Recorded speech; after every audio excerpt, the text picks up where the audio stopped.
And we are live. Hello everyone. How are you? How are you doing? Welcome to Thursday night stream. If you were here on Tuesday, you'll see I started a Proud Mode playthrough of Kingdom Hearts 2. Not necessarily to play through the story, but mostly to show off all the combat throughout the game. The problem is I don't have a save file for in-game content, so instead we are playing through the game. I'm skipping a ton of cutscenes to get to the point where the game actually happens, but yeah, that's continuing that plan. We are in the Land of Dragons, which is like the third world in the game, so we're continuing to make progress as quick as possible, but also on the Proud Mode difficulty, so that's causing slower playthrough time. Guess I woke up at the perfect time to see this. Woke up like 9 minutes ago. Well, that's awesome, Hot Dog. Thank you for joining us for this. Yeah, doing the Kingdom Hearts playthrough. It's been fun so far. I've been mostly giving a lot of like fun facts and raging about how slow Roxas is. It has been a few years since I last played Kingdom Hearts 2, so playing through it again with a little bit of rusty play style. But it is good to see you again, Hot Dog. How you been? How have you been? What have you been up to? How's life going? It's been a little slow over here. All the holidays had me all kinds of messed up. I didn't make a lot of progress on streaming. If anyone was around for that, they'll know I did like the horror Christmas, and then I kind of fell off for like a week pretty much. But we're back to it, back at the grind, and excited for this year of streaming. Also, in I believe September, I want to say September, that is when Phantom Blade Zero comes out. So that's big. I've been excited for that. I've been waiting a long time for that game to come out, and I'm super freaking excited for that. So that is on my list. So whenever that game comes out, like probably the day it drops, honestly, I will be streaming that.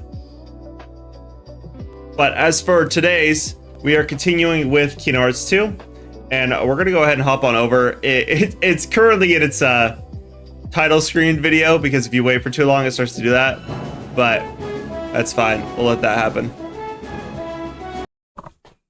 We're going to try and make as much progress as possible today. Again, I will be skipping the majority of the cutscenes and things like that, because it's not necessarily a speedrun, but I am trying to quickly get through it. If it's a Disney World, I'll probably skip the cutscene. If it is later in the story, then I will... If it is story related, sorry, then I will more than likely not skip the cutscene. It just kind of depends on the importance of the cutscene, and that's where it's coming into play. Big thing that you will probably hear me rage about a million times. I don't have my abilities yet. Because of the fact that I don't have my abilities yet, my combat is a little bit slower. I'm making a lot more mistakes because I'm used to end game content. End game combat, and not necessarily as used to early game combat. So last time we finished 3 missions. One of them I was stuck on for a very long time, but we finished 3 missions for the general. This allows us to head through the checkpoint. So now that we're through this checkpoint, we're gonna break these and get these drive orbs. Try and refill my drive gauge. But now that we're through there, we can actually head up the mountain, which last time, if you remember, we were barred from. Finishing those missions allows us to actually head up the snowy mountain path.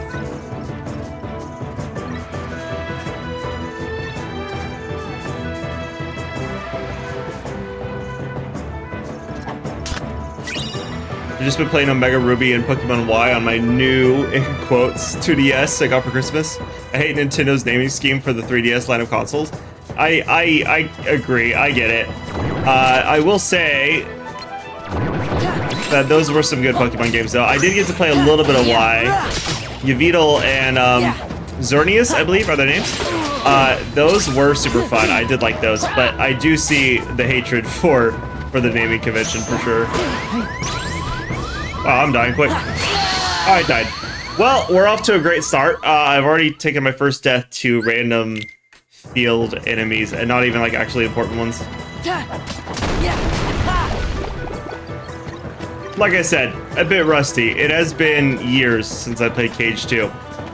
Even Cage 3, I've played a little bit with recently, but I've only played Cage 3 with mods recently, so it's a little bit different. And Kingdom Hearts 3 has so many more things that you can get as bonuses and upgrades. I'll let them fight in a second. No, please. Oh god, I wish I could dodge roll. Oh no, I'm gonna get myself killed. I tried to dodge roll. I can't dodge roll. I still can't dodge roll.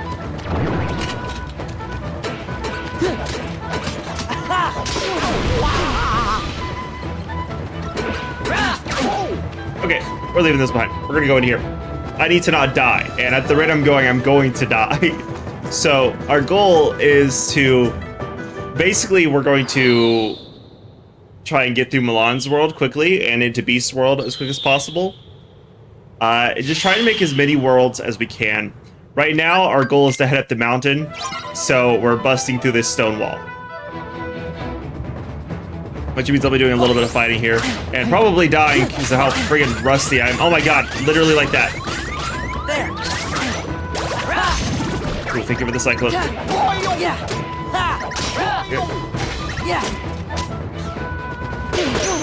I will be so excited once I earn my abilities. Thank you for the cyclone, that helps a lot. Saw me to TV? Alright.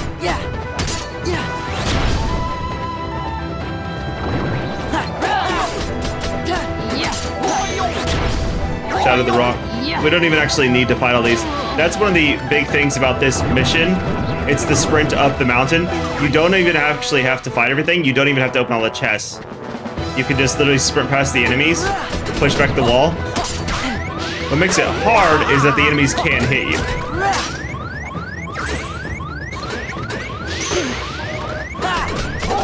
Oh no, I'm gonna die here. Oh crap, yeah. I got stuck in a combo. That is fine. We are going to reload that. Like I said, I'm rusty. Oh, they put me back here? Alright, we're skipping all this. Like I said, I'm rusty, playing on proud mode, trying to get used to it again. It's been years. Never got to the point of speedrunning anything. And I mostly just played Kingdom Hearts for fun. So this is my first attempt at actually playing a difficult version of it.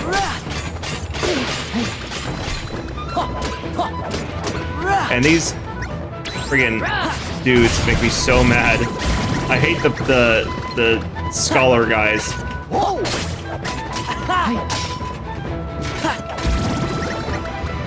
Alright, pretty much have the morale full, so let's go for the wall.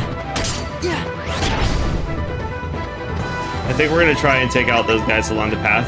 I'm guessing in proud mode, it doesn't have as much forgiveness for things like skipping enemies.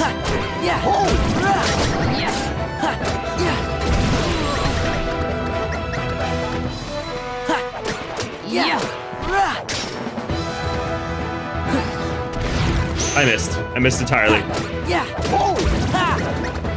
Okay, now we'll go for the rock wall. The design of the enemies in this world, though, are really dope. I do hate the scholars, but I think their design is very, very iconic.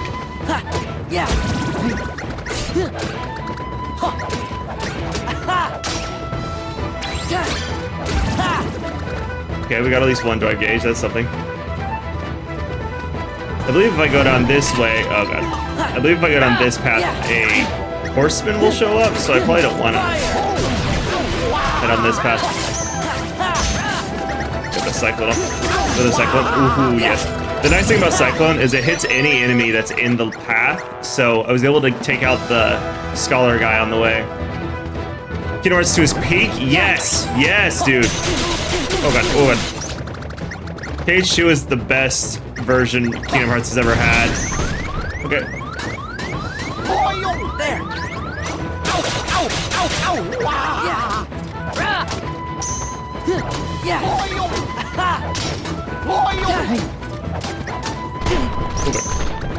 Alright, let's see if we can take this one. Oh my god, okay, cool. I'm gonna die. It's still too early, I don't have cure yet. Another one?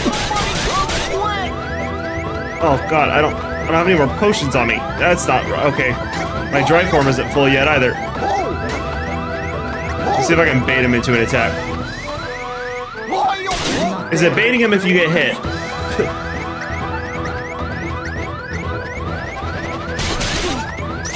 Got too quick, too early, too close.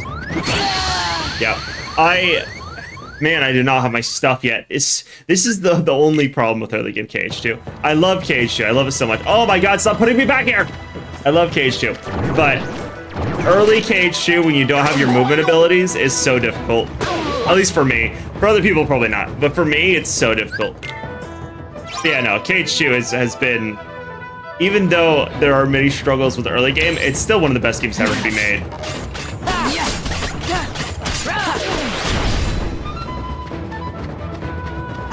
Just gonna take out this wall too. Just rush it a little bit. If I can avoid getting hit, I can rush past these enemies. The only thing that sucks is if I do rush past these enemies, I'm missing out on levels, which is a whole different situation. Ooh, okay, I got the escape. I got the escape. That should have been the last wall.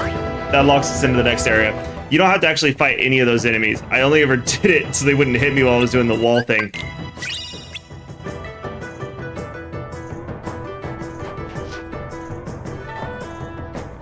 You can jump on the buildings as well. There is a sticker on top of this thing above me, I'm pretty sure, but I don't have the movement to actually get up to it right now. Let's buy some potions. I can buy 3 potions. That sucks. Oh well, we're buying them. And let's actually equip some of these. It's funny because in normal playthroughs, I didn't even have to actually bother with loading anything on my custom screen, because in normal KH2, like standard mode, it's so easy to push through a lot of this stuff. With proud mode, it becomes like an actual difficult game.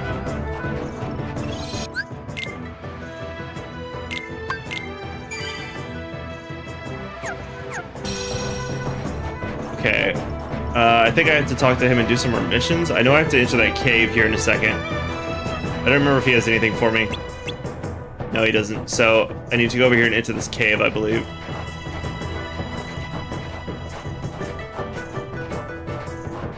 But I at least got to the next part, which is big. Yeah, I enter this cave, and then I believe I get attacked by a couple of things here.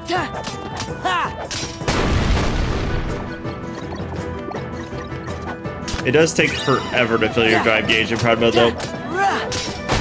It's a lot easier in the standard difficulty, but in proud mode, it takes forever. AP boost, ooh, nice, I'll use that.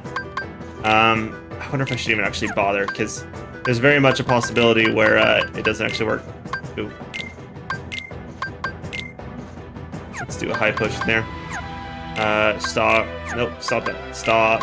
And we want the AP boost on Sora. As many abilities as possible you can get with Sora is what is needed. Regular Sora. Oof, I can't do combat boost. Okay, we can take away scan. We don't really need scan right now. Oh, that still wouldn't be enough. Alright, fine. And now we're about to get a cutscene, and then we're gonna have to fight a bunch of Heartless.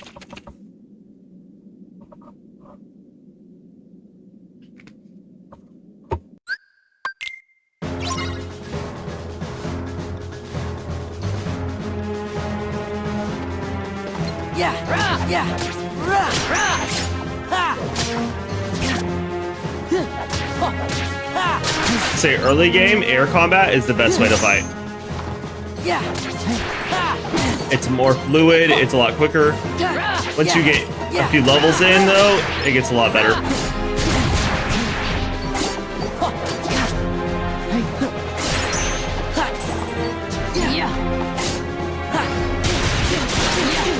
Okay, that hurt. Ow. Okay, we're pushing.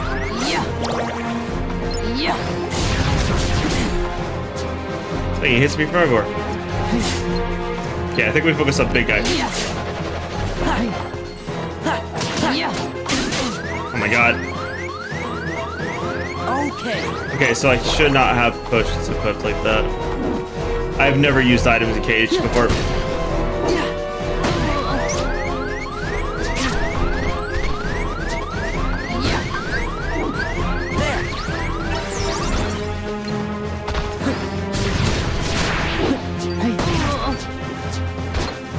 There's so many of them, I can't lock on to the big guy.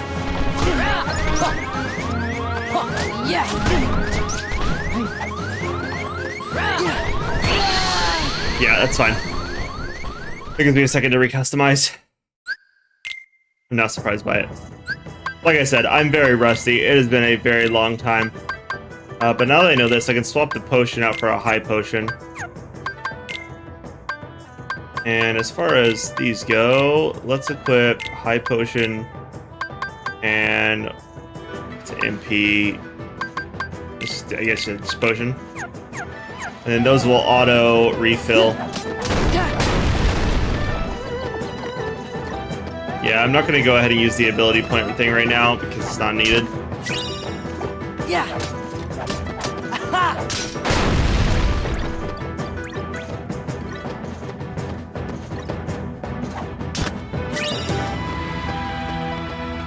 Okay, let's try this again. Run it back. Can't slow down. Can't skip the combat intro either.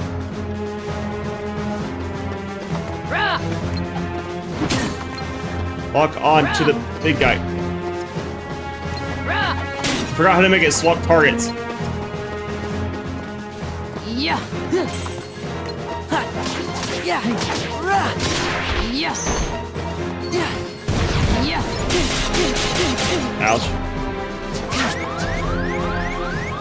Yeah. There. Yeah. Need to focus on this guy.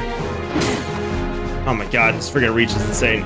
I've always hated these enemies. No matter the difficulty, these guys suck.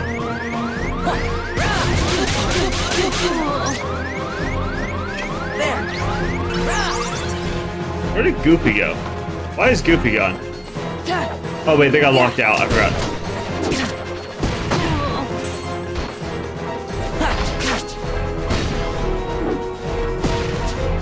If I can just get this one. Oh my god.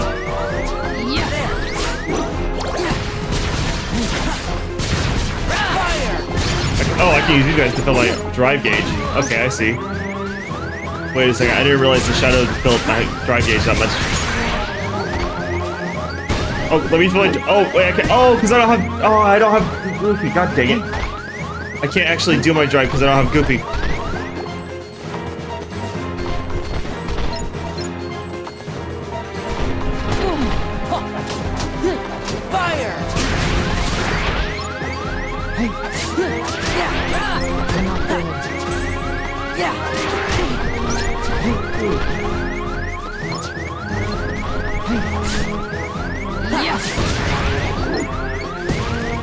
Oh, I don't have any more potions. Oh, wait.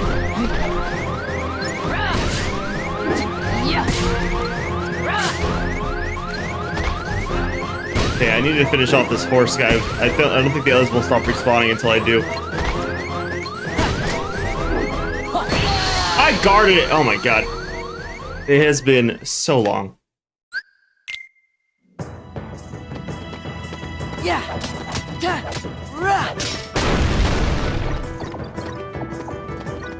I have to collect these every time.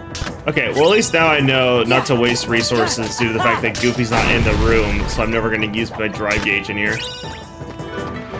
I don't know when I get limit form though. Does anyone know when you get limit form picked up? I feel like it was later. I want to say like Agrabah or near Agrabah. Ow.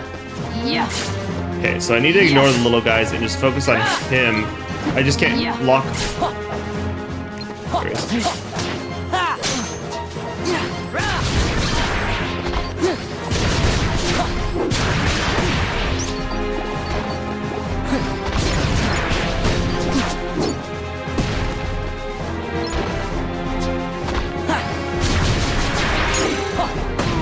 good news, though, about doing it inside of the group of enemies is you do immediately get healing potions. Not healing potions, healing orbs. How did that insta-kill me, bro? I was at half health. Oh my god. Okay, now it's just being rigged.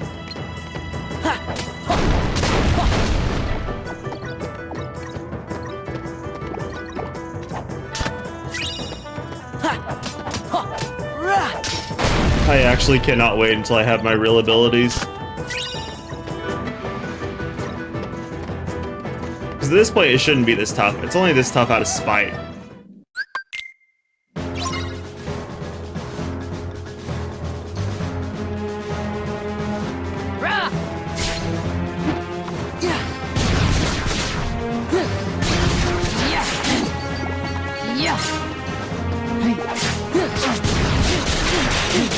Oh, sick.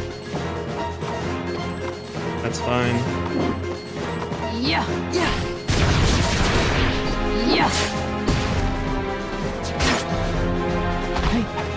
Over here and grab these healing orbs.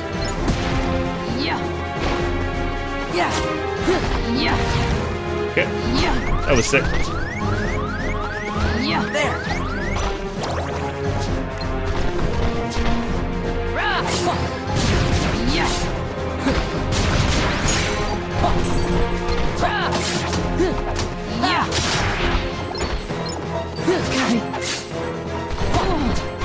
Oh my god. Oh, no, no. Oh, I don't have any more potions? Okay, at least it came out. That's something. Now I just have to worry about the shadows. I'll probably end up with... I'm probably going to end up having all of the big guys too. But I'd rather fight all these shadows than actually fight the horseman.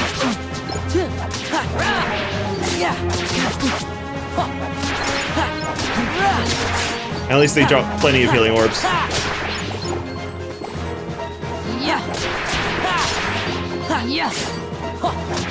I keep trying to dodge roll. I can't dodge roll yet.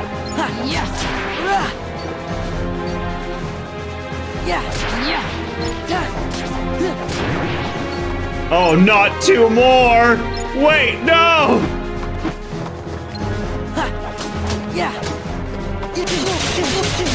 Couldn't do anything about that, man. Oh my god, I'm so screwed.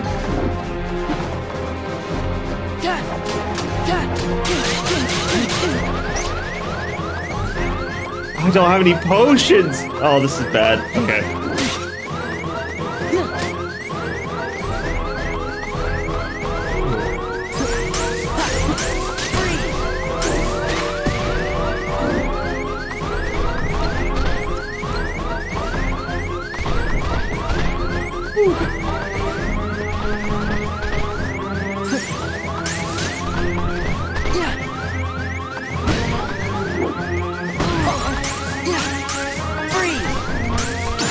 Okay, there's one now. Oh, that was close. Give me the horde. Give me the orb. The healing orb. Call it a horde. That's not quite what you should call that. Oh my god. He got me with it.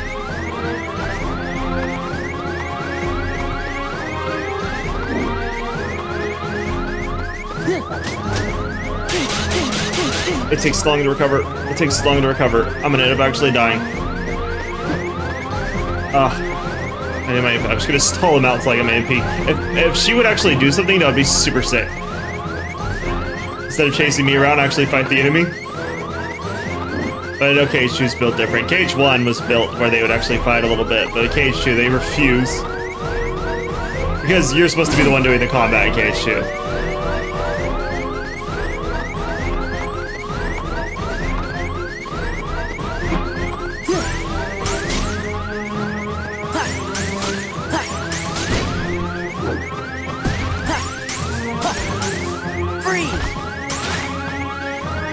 Oh god, I'm gonna run out. There it is. I'm out again. Okay. Now I gotta stall. I have to stall. I continue to stall until I get my MP back. I could actually go for some hits, but I feel like as soon as I get in there, he's gonna launch me in a combo. I don't know why she's refusing to fight them. It's interesting, but can't remember. There's a command to make her fight. I just don't remember what it is. Caught him in an air combo. Luckily, he jumped. Slide dash. Oh my god.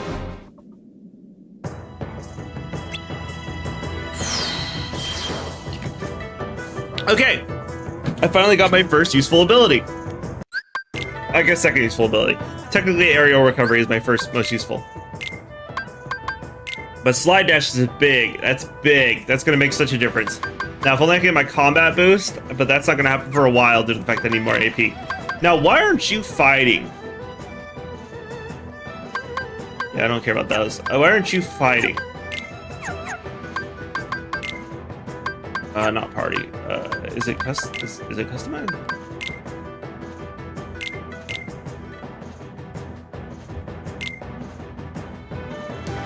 No, I want you to attack. Yeah, attack the one. Oh, I get it.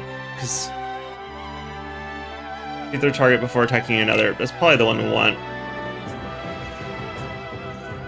Yeah, fight with your individual technique. That's what I'd prefer you to do. Goofy, you should target my target, I think.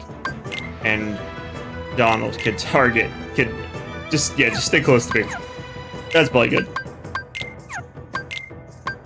Okay, let's swap out the potion with the high potion again. And go over to items. And let's go with high potion, potion, potion. Okay, now that those are done, resolved, issues finished, we can continue on playing the game. That fight really shouldn't be that tough. I just am bad at the game, so it was more difficult than it should have been. But the good news is we can go back save again, and I think the village is burned down now. Yeah. We walk out here, we find that the village is burned down. Sean Yu, I think it's his name, the bad guy from Mulan, had basically burned that village down. I think they find like a kid's toy or something crazy there too. So it's even like more messed up. We can grab that sticker. Nah, we'll come back when we get some high jump ability. For now, let's go up here, because I believe this is where our next fight takes place.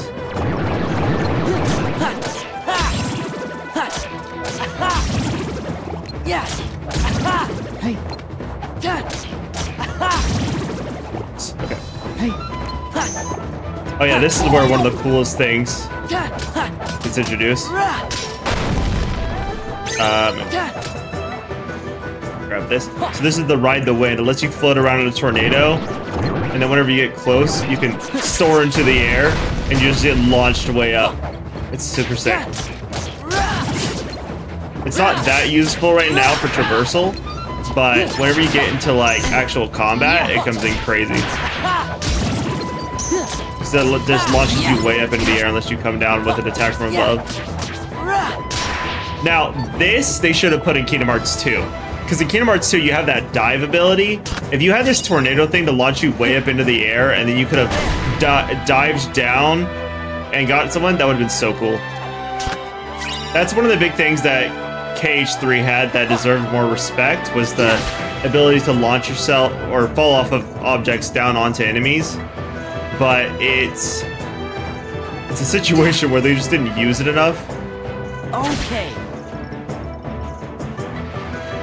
God dang it, that is a hard one to get. I can't actually see it while jumping up into the air. Okay. I'm about to just give up on it. Yeah.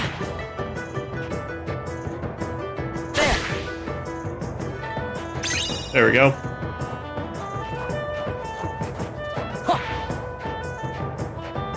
Okay. It lets you move a little bit faster too as you glide across the ground. Skip scene. About to be a Sora fight by himself, and I think it's just, yeah, fighting a ton of these things. The whole entire point of this is just to kill as many as possible.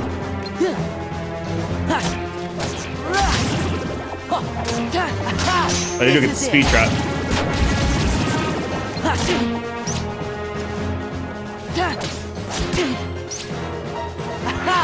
This is it. This is just so you can do the speed trap over and over again, but it's so nice. Yeah. Yeah. do love this one. You're just legitimately supposed to try and take out as many as you can. If I had more abilities and everything, this could go a little bit quicker, but the speed trap allows you to take out much more. I'll say no game quite does take out a ton of enemies like Kingdom Hearts. I mean, there's always the, what do they call it, Divinity Warriors or whatever. Those have some cool ones, but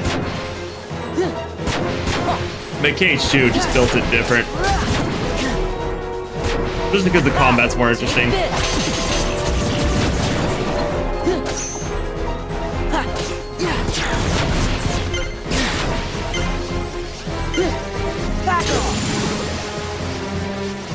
Yeah, not very many killed there. Just 41, which is not great. But, you know, that's a difficulty situation for me. It's a skill issue on my part. It's a difficulty situation that makes me have a skill issue. And now she's back to Milan, and we continue on with the story. And she gets a bunch of new abilities. Do I have 2 AP boosts. It wouldn't be enough to give me 5, so we're just gonna move on. Oh, I can do limits now? That's cool.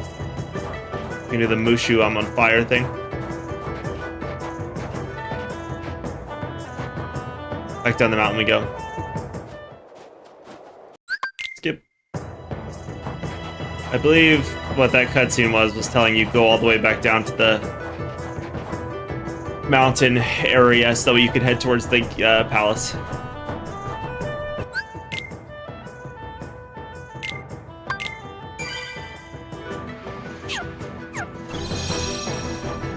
Okay, so luckily nothing has been as bad as that cave so far, but the goal is to, again, try and get out of the Land of Dragons as quick as possible, and I've been stuck in the Land of Dragons for far longer than I should have been. I can't get atop this roof. I need my high jump, I guess. So the thing with all these stickers is, as you collect them, they unlock puzzle pieces, which allow you to actually get certain things in your journal, and eventually once you finish them, you get items. So they're not necessarily important, but they do help out for getting rare items. Yeah! China! This is the first limit. Use your MP gauge. Mushu! Take this. For China! I'm on fire!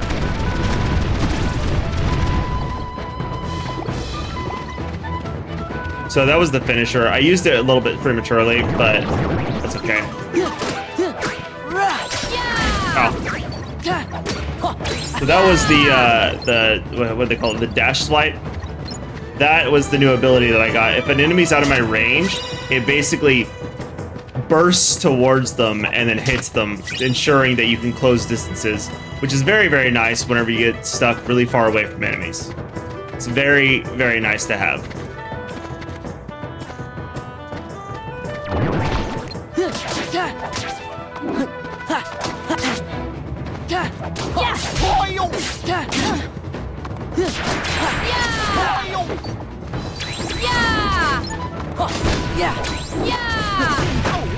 Okay, so you can't block the explosion, I guess.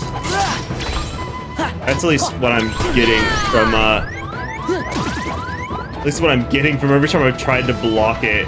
It always explodes and takes my health. So that over there, I can't get right now. I need, I believe, high jump mixed with glide to be able to get to that.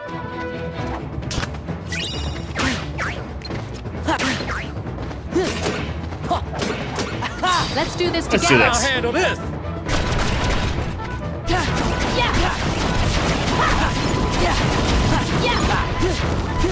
Mushu!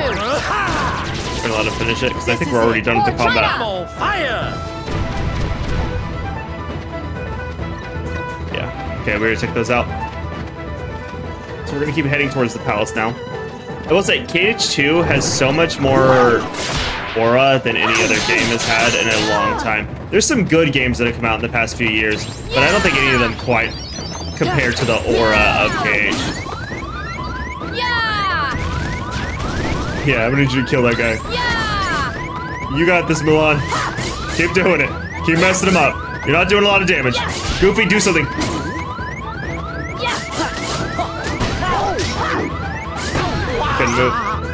Good moving time. Yeah. Jump in the air again. Come on. Not that. Not that. Jump in the air again.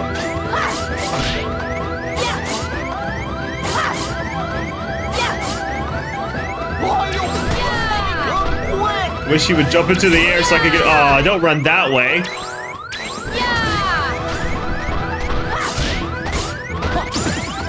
Oh, cool. I basically made my teammates do a lot of damage for me. That is going to probably get very annoying very quickly. Tweet, tweet, tweet, tweet. That's because I have low health. So you're gonna hear that for a while. Yeah.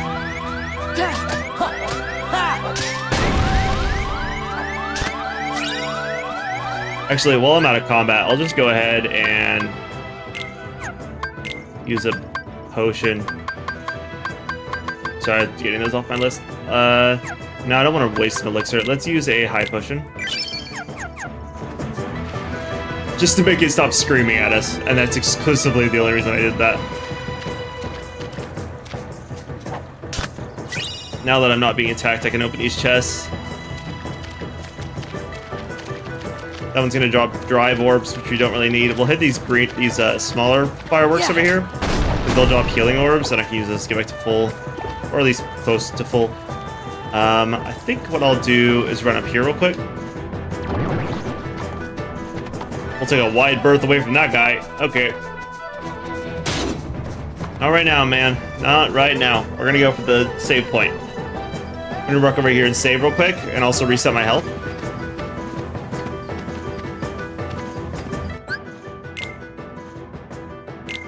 Anytime you step on a save point, it heals your HP to full, and it heals your MP to full. Not instantly, though, so you need to stand there for at least like a second, and you can get everything back to full. Because if you just touch it, it'll start to fill it up, but it won't fill it up all the way. For now, we're going to avoid this guy, because we have other fights, and I want to be at full health, ready to go. Because if I lose any health right now, it's just going to weaken me for the fight up ahead.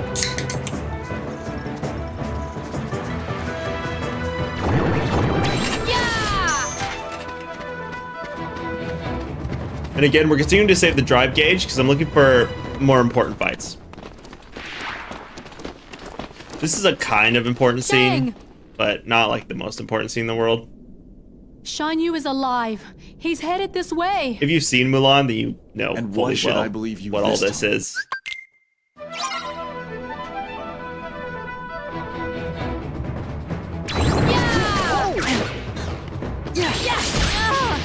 Basically, Shan Yu be out here controlling the Heartless.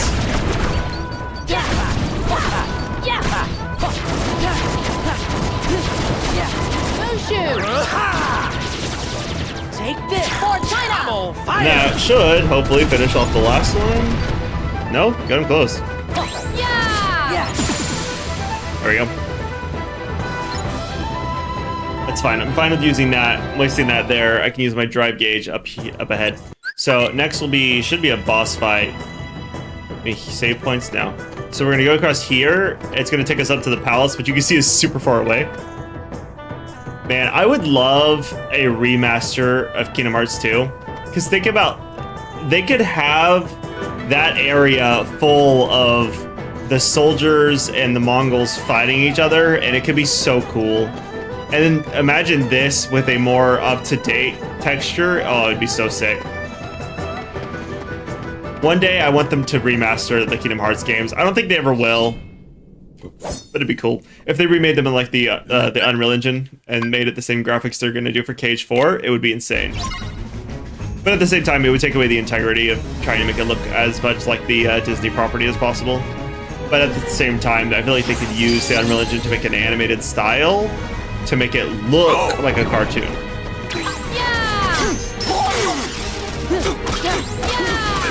This is it. I'll just keep you balanced in the air. I'm just gonna juggle him. There's the revenge meter.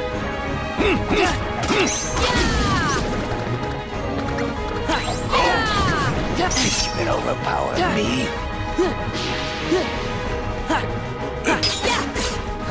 Take this. There's the takedown.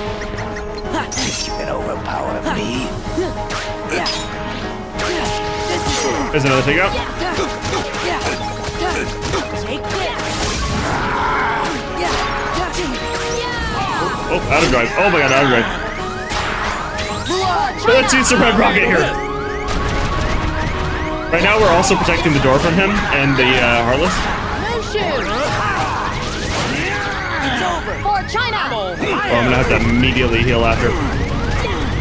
There. Yeah! Yeah!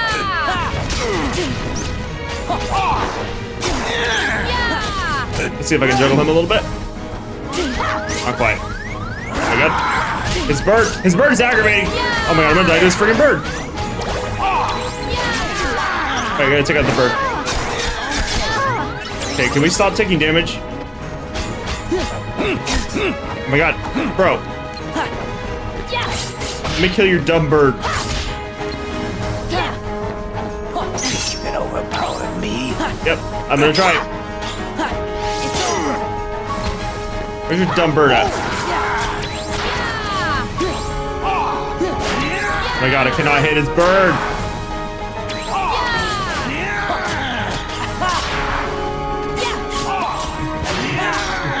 Let me take the bird out.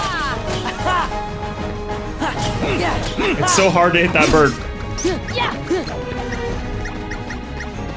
Let's do this together. Yeah, let's use some flame tongue on him. Juggle him a little bit.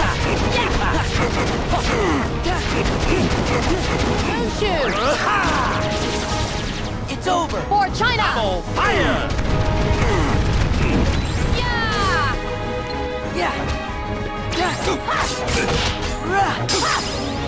Okay, cool. Oh, nice aerial sweep. Okay, now I can dash up into the air. Nice. Those are some necessary abilities. Combat will start to flow so much nicer now that I have aerial sweep and the dash sweep. Is that what it's called? Whatever the ground one was. Those are so helpful for actually getting to enemies, closing distances.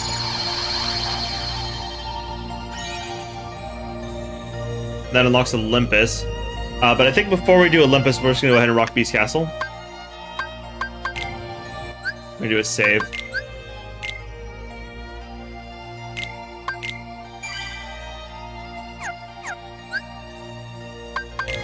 Yeah, I don't think we're quite ready. Level 10. What level is this one?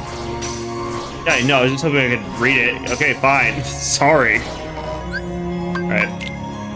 We're gonna rock the gummy ship. Alright, finished Milan's world in about 48 minutes, almost an hour. That's not bad. Could have been worse, could have been better, could have been worse. See, as I continue to unlock new abilities, you'll start to understand why the combat is actually incredible. It just takes a little bit to get there. Similar to like any other game, the combat starts off good, but it doesn't get insane until later on.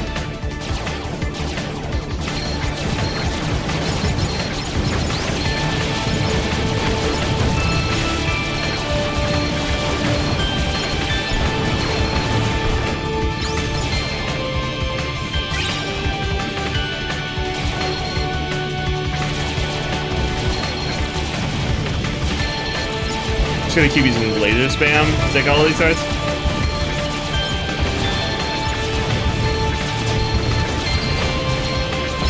You don't even actually need to shoot them all if you can just keep doing this spam laser.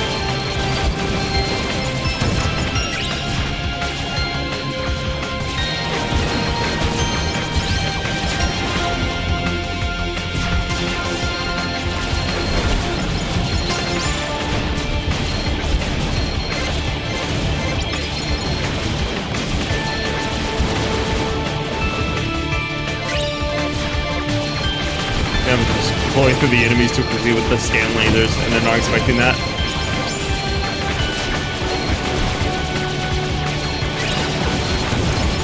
Funny, this is the first time I've ever actually made use of these lasers. I never once realized how overpowered they were. Oh god, here comes the boss though. This is where things can start to get rough. Or it happens very quickly, and it doesn't matter. Wow, that was really easy. I was expecting a lot more of a fight. I remember the one that sucked was the Aladdin one. That one I was always bad at. Because there's like a giant wheel that drives behind you and just absolutely used to decimate me. But it's also been a while, so it probably won't be as bad anymore.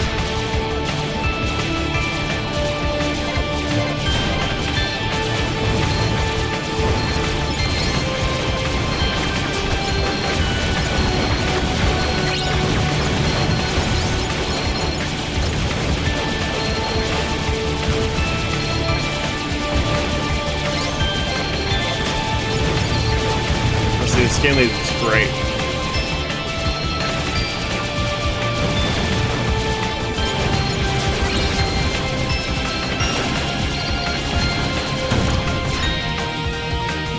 We could just get through the gummy ship sections. I like the concept of the gummy ship sections. I just am really bad at them. They don't do anything for me. They don't keep me engaged. Oh, I didn't realize they introduced 2 bosses here. I am glad they did. It doesn't seem like they made the gummy ship section harder.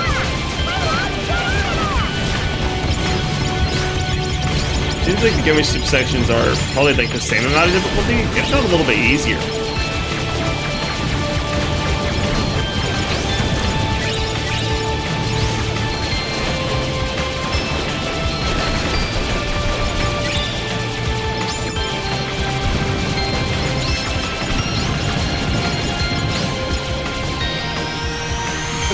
Gummy ship done. Moving on. I will say, again, I've never been a huge fan of the gummy ship sections, but they do have some really cool enemies in them, and some really cool visuals. Especially some of the later ones. I already talked about the Aladdin one. The Aladdin one was tough, but it was sick. I really loved the Aladdin one because you like go across a highway and there's a giant tire chasing you, which is freaking awesome. But I think I also remember the very last world, the world that never was. That one also has a really cool one. Okay, so this one's level 13. So I was meant to go to the Land of Dragons first and then to Beast Castle. It looks like I'm not quite the right level for it because I'm level 12 right now, and technically level 13 is what is required for this world.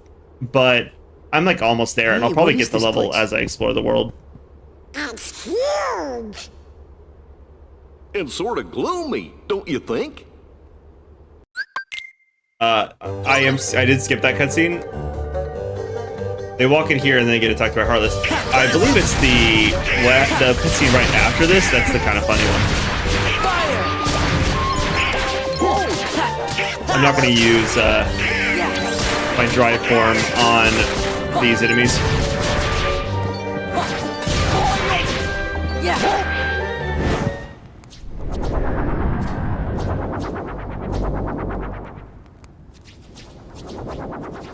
This cutscene's kind of funny, so I'm gonna let it play out.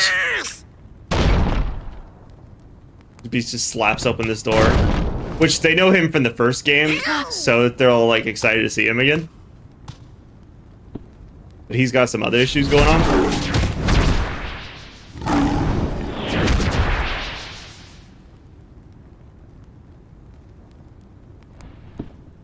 Just in time.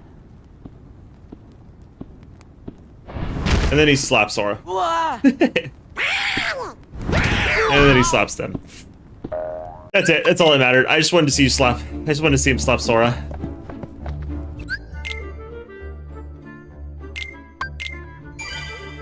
Okay. Real quick, I got a new ability. Let's equip that ability. Aerial sweep. I need 2 more points. I'll use my AP.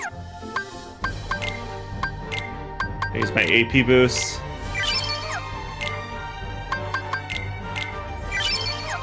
While I'm here in my inventory, we're gonna swap. Kingdom Key is great because of the damage control, but the restores MP relative to the amount of damage taken. That one's pretty big too. The problem is it boosts my magic stat, and I'm always more of a strength guy, but it doesn't hurt it too much, so we're gonna go ahead and use it. Though, I will say the Kingdom Key is crazy for the damage control. Worst case scenario, I swap back to it at some point, but for now, we're gonna rock the Hidden Dragon. We'll see how far we get with that. let's yeah, equip aerial sweep. I'd rather have aerial sweep and combo boost more than I want magic lock on, because I don't know, how does fire lock on to enemies? Because I don't think you could rush towards them. At least not in this mode. I know there's a form change where you can. Anything new that I want? Ooh, ability ring. How much? 320. I could grab a little bit. Strength and slightly maximum AP. I think AP strength. Okay, so if I want to pick up one, I don't really want this. I want one of these two.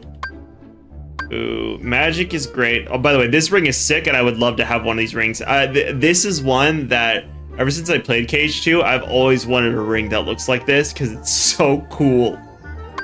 But I think we're going to pick up this one to increase my strength.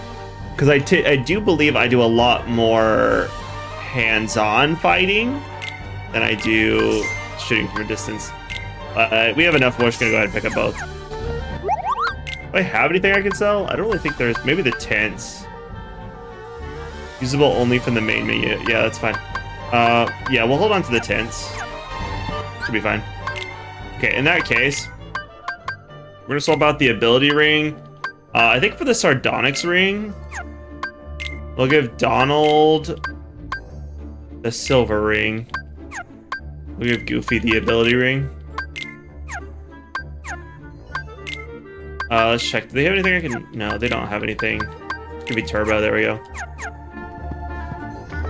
One more save because I've made changes to my settings. So, save again.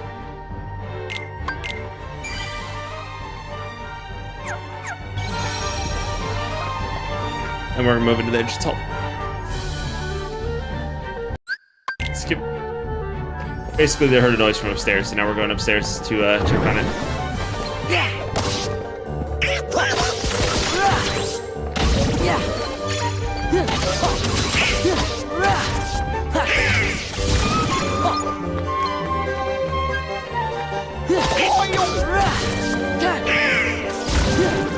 Maybe it's not the one I think it is. I need to check that ability. What ability is that? Yeah, powerful leaping attack on targets in midair. No, I have to already be in midair. Okay. I was thinking it was the one where I leap from ground to air. This is not where I need to be, but I was figured there would be some enemies, and there are. Yeah.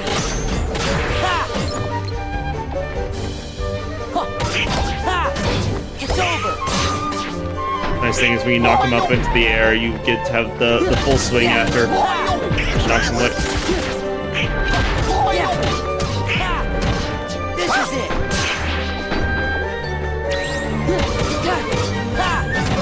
Back off. Full swing's great. It does a lot of damage, but it does knock the enemy away from you.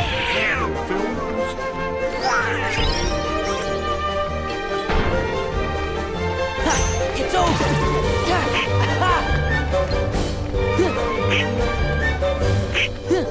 Goofy, what? You died, bro? Goofy, what did you die to?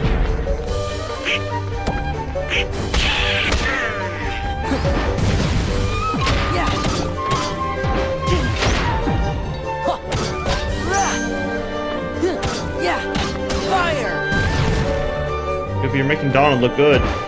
That's not a good thing. It's Donald. Oh my god.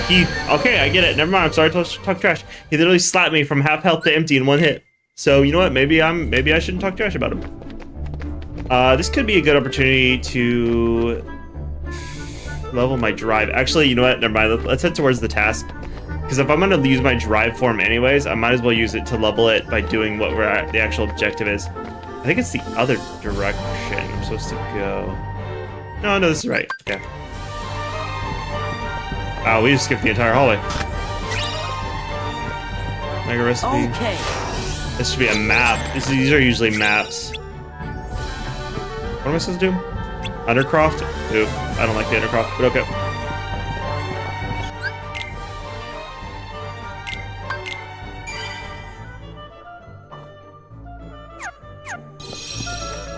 Alright, back out here. We're heading downstairs now. And then we fight some gargoyles. What? Not gargoyles? You sure not gargoyles? Thanks, Donald. You healed me. Proud of you. Appreciate you for doing your job. Freeze! I'll just spam eyes. Freeze! Back Yep. off! Kick back Yes! Ha! Take this! and full swing. You could stay there and think about your actions, Goofy. The fact that you're dead again, bro, is bad sign. Come on! That's what I'm saying every time you die. Come on, man. Now the Undercroft. The Undercroft is in the West Wing. Let's try to go this way. Yeah, I go this way. Okay, skip scene. Right, before I do that, I'm going back to the Hall of the Knights. I believe breaking the armor drops MP orbs.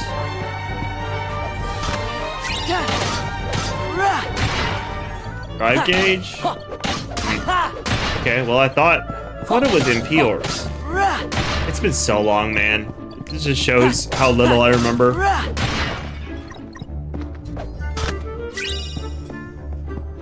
Good morning, I challenge you to stay still for 15 seconds. It's practically impossible. Alright, challenge accepted.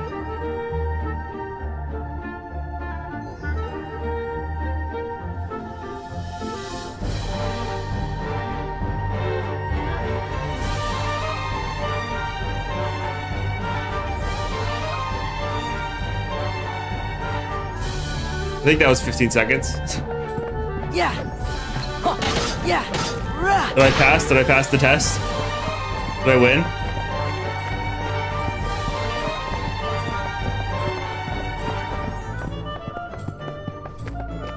Impossible. I know. I break reality with existence. Right stone. Thank you, one. Thank you.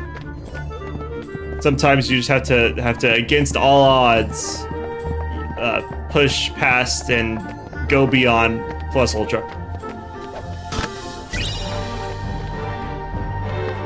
Dang, it'll be nice when I have my high jump. Oof, yeah, with high jump I could get to that. Okay, now we do one of the worst activities. One of the worst activities in KH2. We're going to push the dresser. Well, thank you. I'm glad you liked it. Just sit still for 15 seconds. This dresser gets mad at me for moving it, so I have to push it while it's asleep, and then as soon as it wakes up, stop pushing.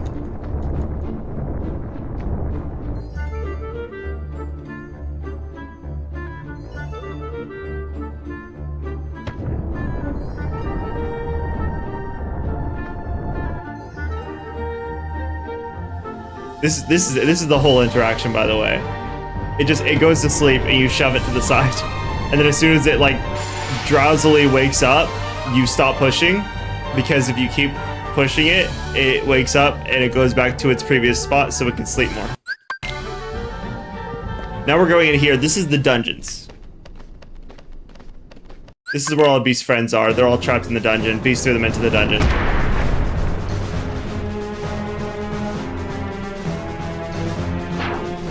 Ow, what a start! Stop it! Let's go! We're gonna go Valor. Yeah! Huh. Yeah! Yeah! Ha.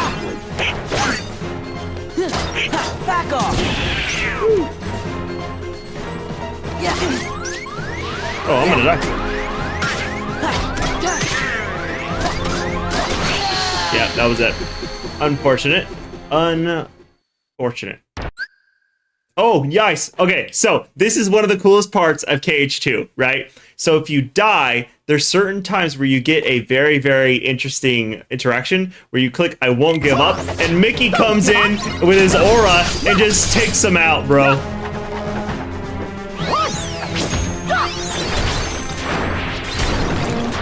What? Give me power! Okay, well, I can't do that. Never mind.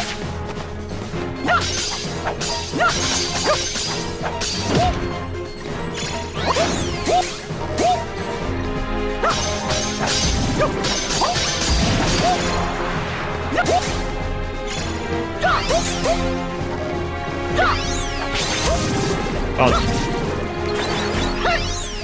We're gonna shoot the door from afar. I will say it is kind of hilarious that this is the fight. Wait, can I not actually finish the fight without Sora? No, I have to wake up Sora. All right, Sora, wake up. The rest is up to you. I got my drive 4 back.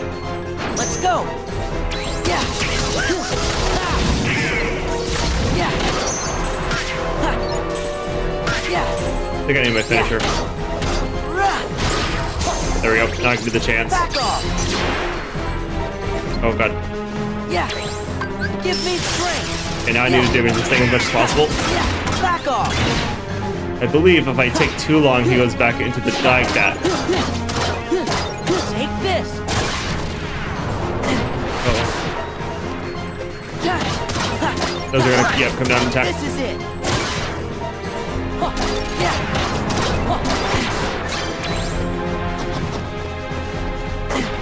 Ow.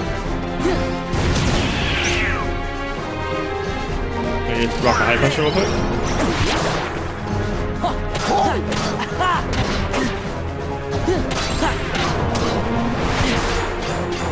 Haven't quite earned my dodges yet, so that sucks. There.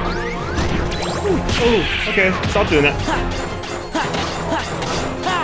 Okay, now I can do the chance. This is it. The soul out of there. Come on. Yeah.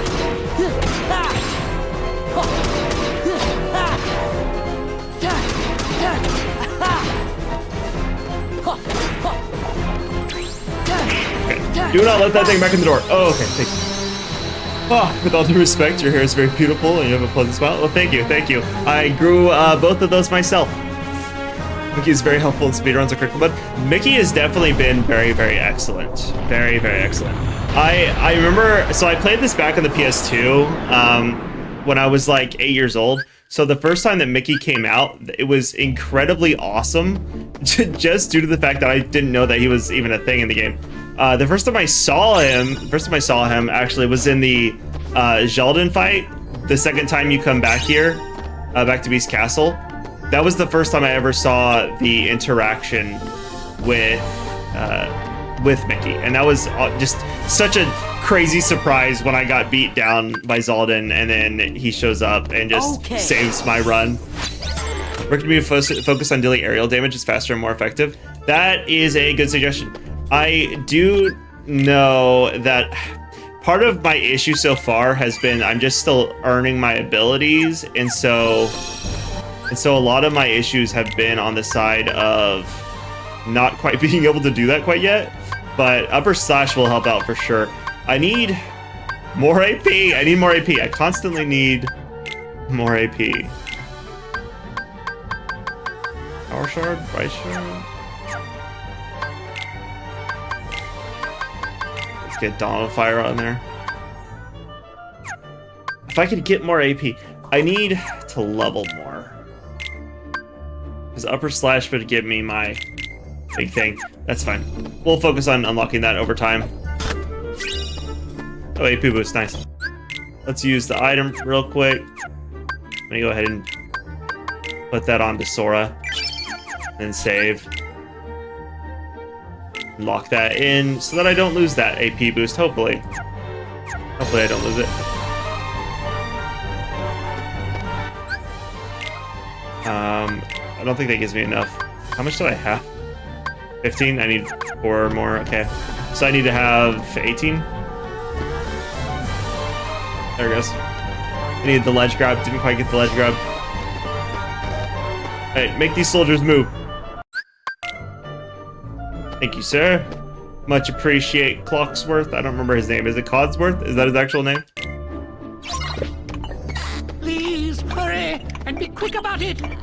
Oh god, not this part. Not the part where he's like, please hurry. Oh wait, how do I reset your grip? I forgot how to do that. Oh, well, I should rush to the actual thing.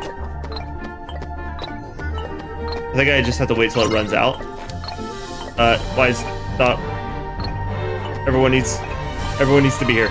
Come on, Mrs. Potts. Come on, Mrs. Potts. This'll do the trick. His grip's about to give out. I think I should just wait here. The Star Seeker is your main Keyblade. Towards the beginning of the game are rather weak, so hitting them quickly more often ends up being more effective. Okay, that makes sense. That makes sense. I do remember the Star Seeker being incredibly good. Oh my god, I forgot to look.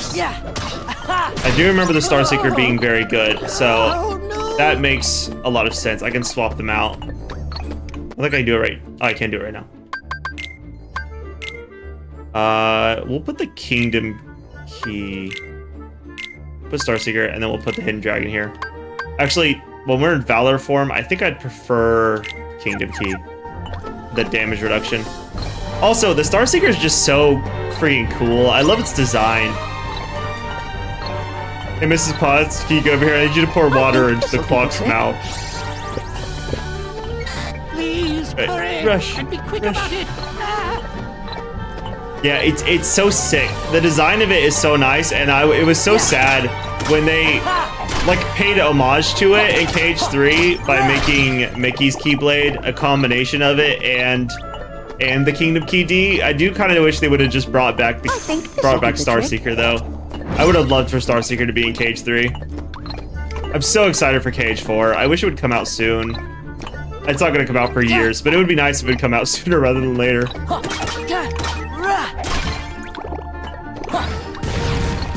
Is this Pop? Sorry, Mrs. Potts, I'm trying. There it goes. Mrs. Potts, hurry! Hurry, Mrs. Potts! Thank you. Oh my god. I had to focus on getting that before since I missed that sticker.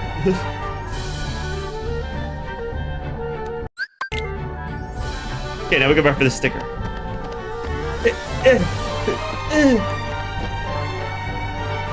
I missed. There we go. Another one down. Grab these 2 chests.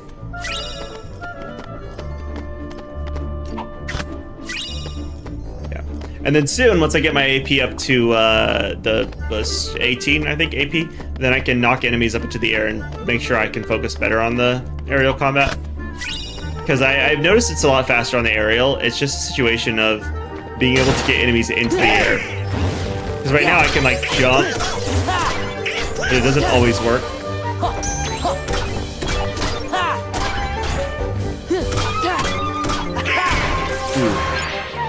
That was some pretty fluid combat though. I'm getting excited. I love the combat in this game so much. Especially once you actually start to unlock your abilities. Oh my god, the combat gets so good. The late game combat is so nice. I don't know why I'm checking this out right now. I don't have enough yet. The late game combat is so nice. When you have your glide and your dodge and your dashes and everything.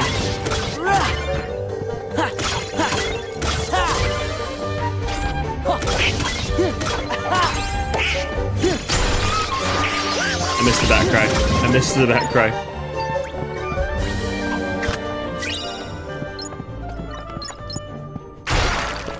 One sec, sir. Let me just grab this.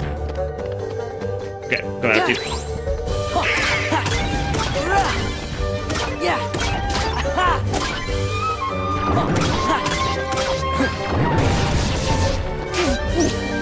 Okay. No, I see you. I hear you. Stop doing it.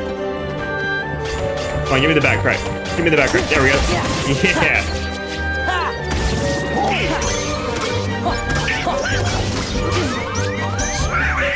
Thank you, Donald. I appreciate when you do your healing thing.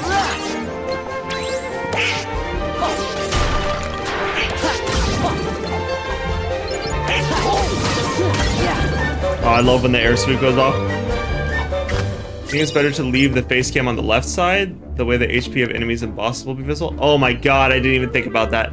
Oh my god, you're right. You are correct. No, you're correct. You're 100% right. Let me do this real quick. Yeah, no, I forgot about the fact that everything's on the right side and that my face is also on the right side. I've been playing so many different games lately that they've been all over the place.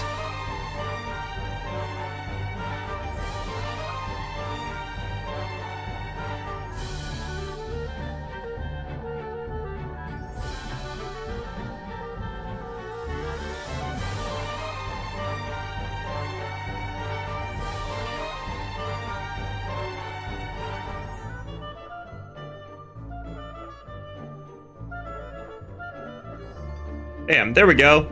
Now I'm on the opposite side. Yeah, no, I didn't think about that. Thank you, genuinely. That's great. I did not think about the fact that it was over on that side. There's been a couple of games where I've had to do that on it because I've been on the wrong side of the screen. And yeah, it's been a little bit of an issue here on some of them.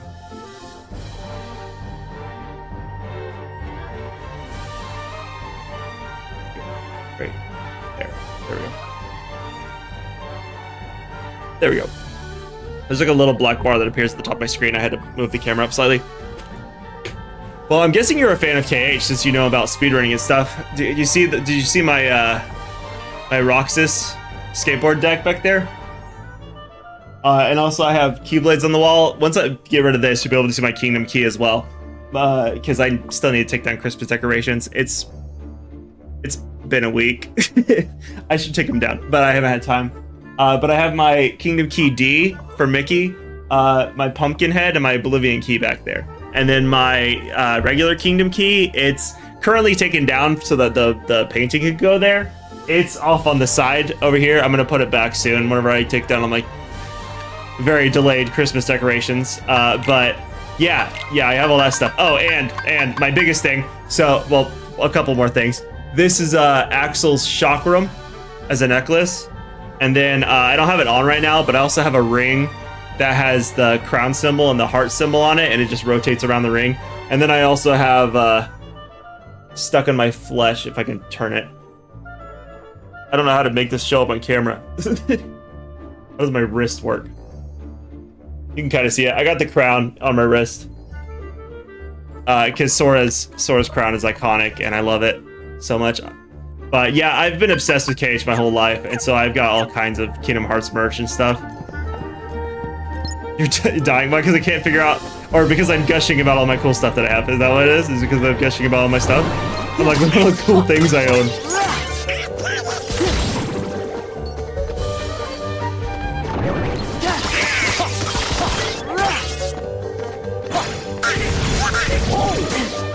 Ow, ow, ow.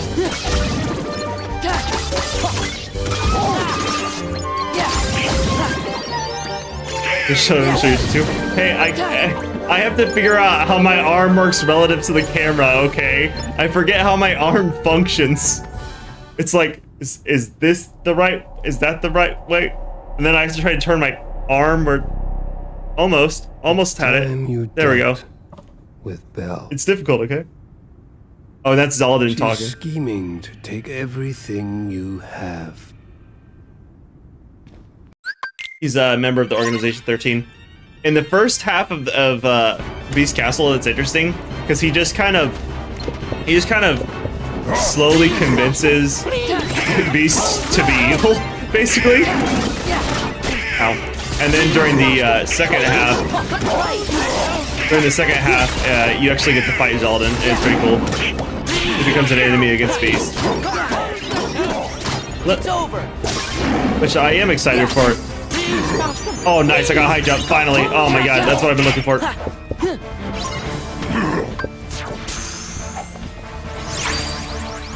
Charge! There we go.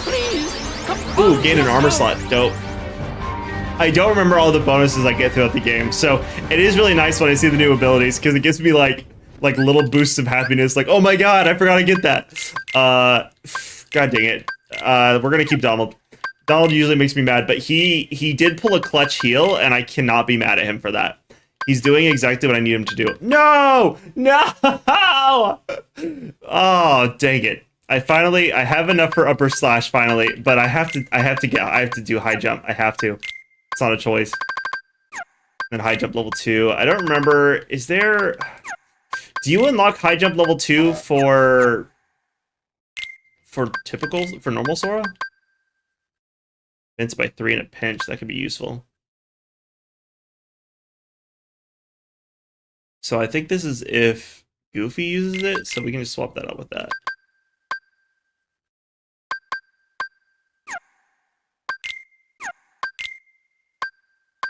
Hyper healing. Yeah, it's fine, I can move that out. Use the Goofy to be able to use the form. Oh my god, you're so right. I keep forgetting that that's how things function.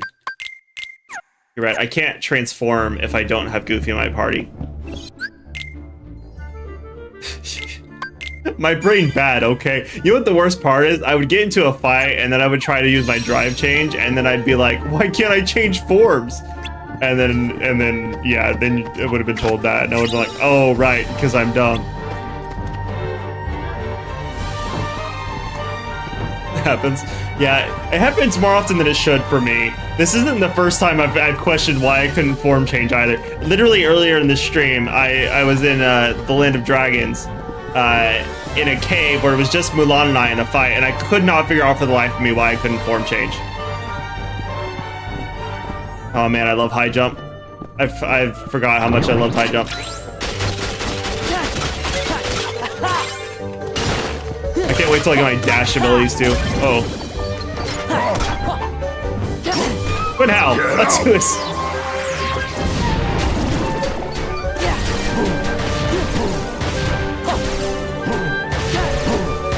Can't actually get up to him. Give me strength. Roar.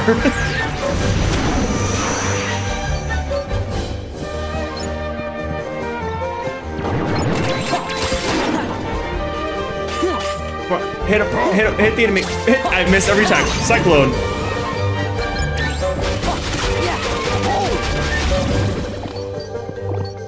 Are you playing in the collection? Yes, I am playing in the collection. Because I don't have the individual game on Steam. I'm sure you could probably do it through a, what do you call them? Emulator. I'm sure you could probably do it with an emulator, but I have it on PC, and I was like, I might as well play it on PC, or I might as well play it through my own copy. So yes, I am playing through the collection. I think it's the 1.5 plus 2.5 collection. I had to specify that one because I do own 1.5 collection and 2.5 collection separately on the PS4 and 2.8. So I own all of those and KH3, all on the PS4. But then I also own the collections here on Steam, and I do own the 1.2 and 2.5 from PS3. So I've got a lot of copies of Kingdom Hearts, to say the least. Back when they made the physical cases, which are so cool. You can't see them in the frame, but I have them back there, mounted up on the wall. Is there even an enemy left over here? No, there's not. We're just playing around. Here, let's take out these suits. Oh, here we go. We can at least take out the last knight.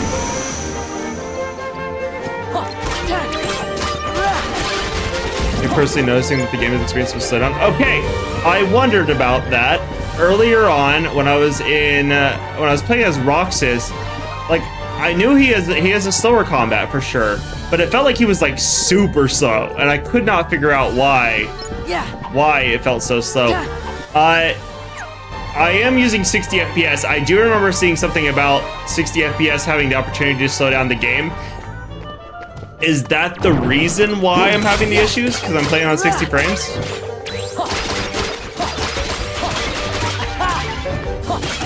I do love these lance enemies. I remember their designs always being so cool to me. Ow.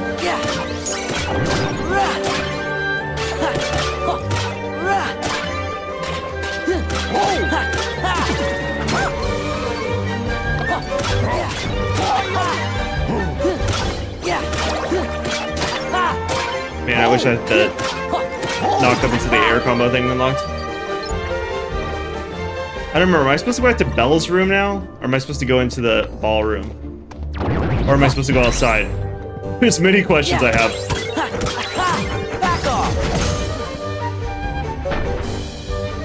Man, I wish I had my air dash follow up.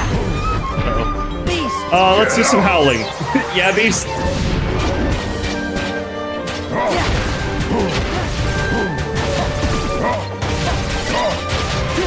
You just want to finish the game? Kind of, yeah.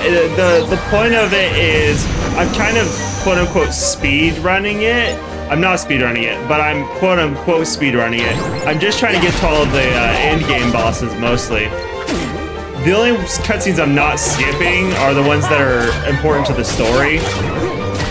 So like when I was in Hollow Bastion, I didn't skip all of the cutscenes there. Oh god. And I didn't skip the ones from when I woke up Sora.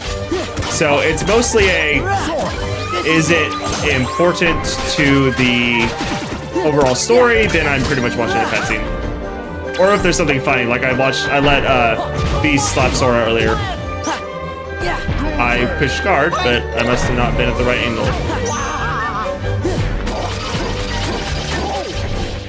Slide at me. That's the wrong way. Slide at me. Ow.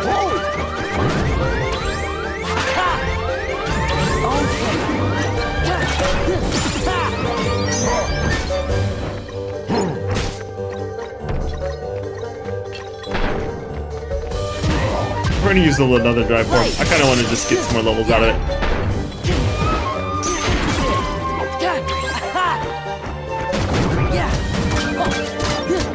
It's over. Keep making progress towards my next Valor form level.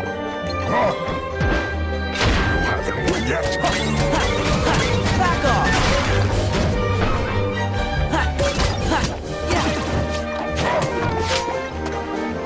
You haven't won yet.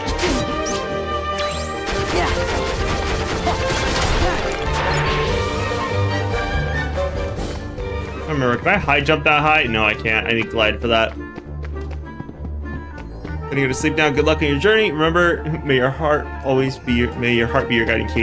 Yes, thank you very much. Well, you have a good rest, and I will continue to make progress on this. But you have a good night. And of course, may your heart also be your guiding key. Let's see. Let's get these chests real quick. It's over.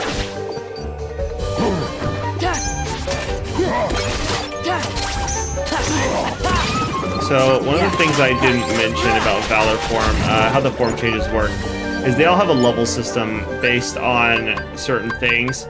So I believe for the case of Valor, it should say it around here somewhere. Yeah, okay. So I'm at form cap for Valor, but it tells you right here, this is the XP necessary to level up. And for the case of this one, next level 0, what? So, I'm at max form gauge, okay. But for this one, every single time I hit an enemy, they gave me an XP point, and an experience point would level towards the next level. So it looks like, yeah, level 3 must be the max transformation, at least for now. Because it says next level 0, and I'm pretty sure I don't have enough points to not level if I have 0 points to next level. So I think it's just level 3 is the max level for Valor form. Because it's just unlocking your high jump, and once your high jump's unlocked, you're pretty much good to go. Soon-ish, I will unlock Wisdom form, and then Wisdom form will allow me to have my dash ability. I don't know how long it takes until I can get that, but that is what I'm working towards currently. But to answer my question from earlier, no, I don't go outside, and no, I don't go to the ballroom. I believe I'm supposed to go towards Belle's room. Actually, I didn't enter the ballroom. Maybe I do need to enter the ballroom. But first, let's visit this save point over here, because Beast is pretty close to dead. Goofy's pretty close to dead. I have a drop of health missing. So if we hit this, we refill all their health and everything, and their AP, and or MP, and get a save out of it. Also, actually, while I'm in this room, let's go ahead and use that AP. Where went the AP boost? On Sora. What other new item? Crafting items. Okay, so let's take that ability. Can we get anything new for Sora based off of that? No. I think I need one. Yeah, I need one more skill point, one more AP point. AP point. AP point is overstating it. The P in AP stands for points, so it's ability points. So saying P just is saying points. So if I say AP points, I'm saying ability points, and at that point, I'm just saying too much. That was a lot of random nonsense, but it's just that. Yeah, yeah. Ha! Huh. Yeah. Ha! Rah! Ha! Yeah. Rah! Yeah. Rah! Ha! Ha!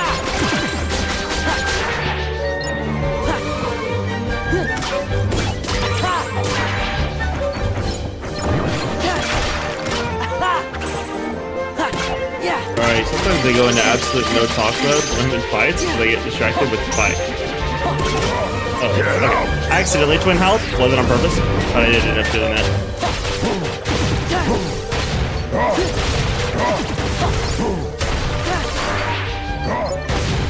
Light. Alright, now let's howl into the wind, beast. As we do. Okay, next room. And then cutscene? No? I believe this is where they tell us to go to the ballroom. Save again, restock on my health and everything. It is so nice having my high jump ability back, oh my god. I'm so excited to keep unlocking my abilities, man. You don't understand how nice it is to have the abilities and how much it hurts when you don't have the abilities.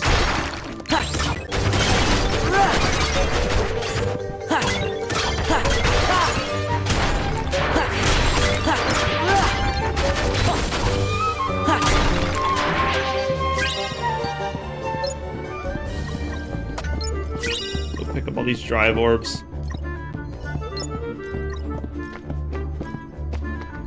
So when I finally unlock Wisdom Form, I will earn the ability to move quicker throughout the areas that I'm in, because your dash lets you just literally go so fast forward.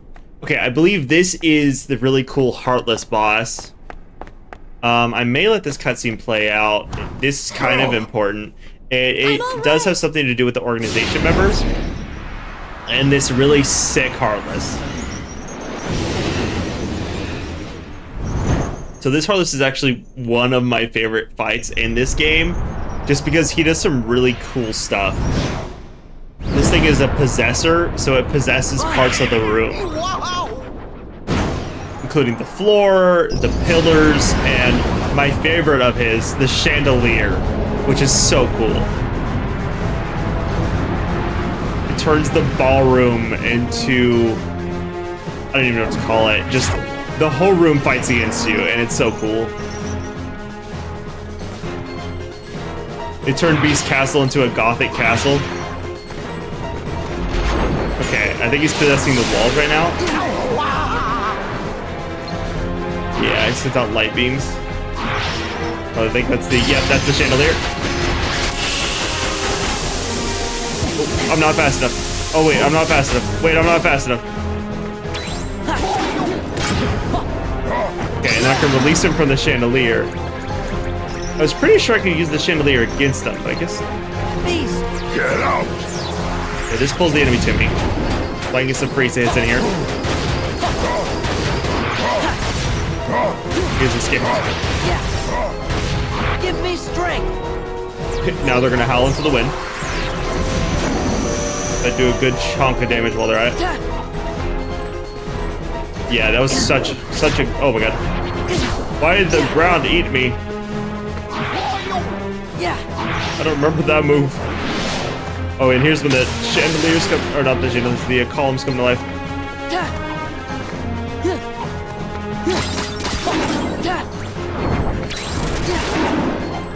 Release him from that, and then beat him up. Yeah.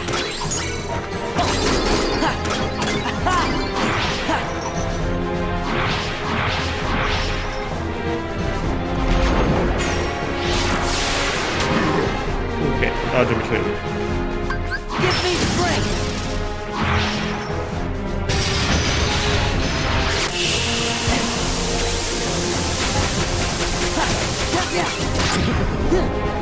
Release him from the chandelier, beat him up. Yeah. Okay, and then I believe at this point we get to see our first opportunity for a second form in a boss fight. I'm pretty sure.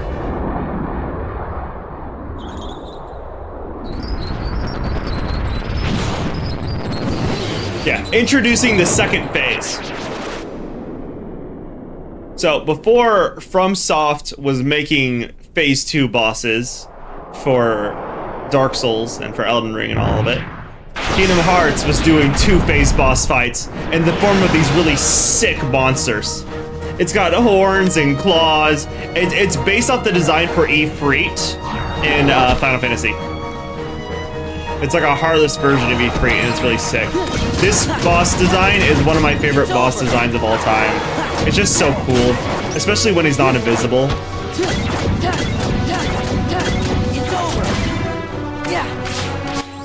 And I use the chandelier, yes! I use the chandelier and knock him around the room. It's so cool, dude. Oh man. They don't quite like make games like they make Cage 2. Cage 2 allows you to feel like a freaking anime character. It's sick. Even games about anime characters. Oh god, I died. Even games about anime characters still make you feel like an anime character the way freaking Kingdom Hearts does. Let's go, Mickey! I'll help you. God, he's so sick. He's like Yoda.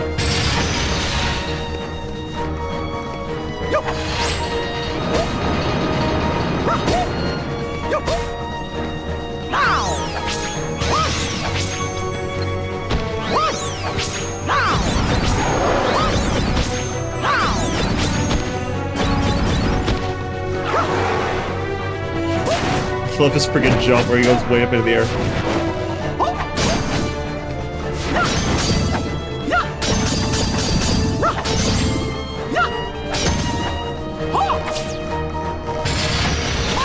Give me power.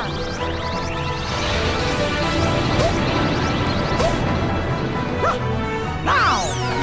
Oh boy. Now. Okay. So I can't finish the fight with Mickey. I'll have to get to Sora for that. If I can get to Sora, that is. Give me power. I think this is technically how you charge up your drive gauge. Give me power. Then I should be able to get Sora back. Yeah, now I can bring Sora back before Mickey dies, because if Mickey dies, I think that's the end of the run. But now Sora's back. Let's go. With full drive. Not that he needs it. Beast. Alright, Beast. Let's stall a little bit, since I don't think we can actually finish the fight. Oh, we did. Okay, cool. Nice, okay. Oh, and we unlocked Retaliating Slash. Nice. Retaliating Slash is a counter ability. So if I manage to block their ability, whether it be from me attacking them back, or from actually just guarding the attack, I can get a Retaliating Slash, which is just a counter. Dude, I love that boss. He's so cool. He's really sick. But look at all those friggin' thorns going throughout his entire body, and all of his like hair and claws and everything being red, and the horns being red because of the fact that he's supposed to represent the rose. It's so cool.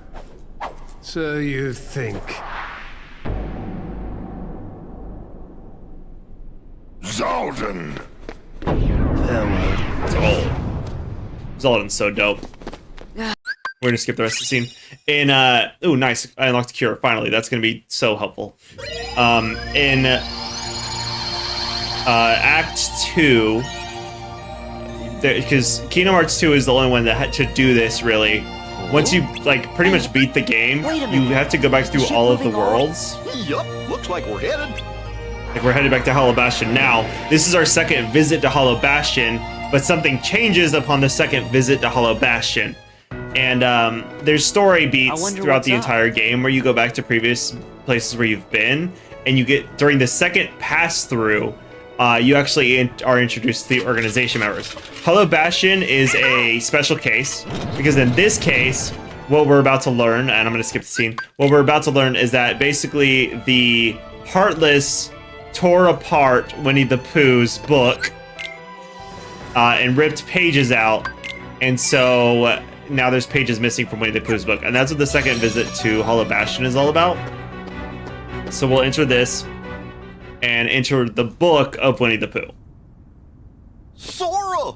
Cover for me, okay?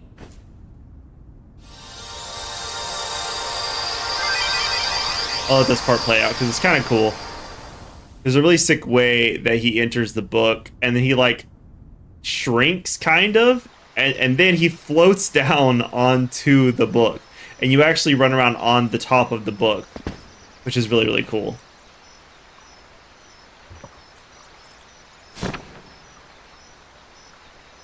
I wonder if Pooh's home.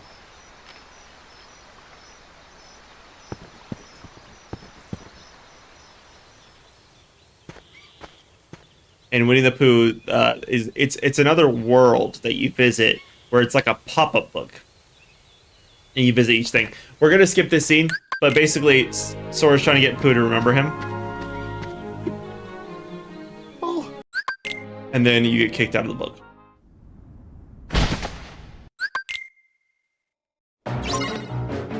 And now you get to fight the Heartless. And I believe once we beat the Heartless, we get a page back. Yeah. At some point, I will unlock a new form change, and I'm excited for it, but it takes a while to get there. Ooh, reaction boost. Oh.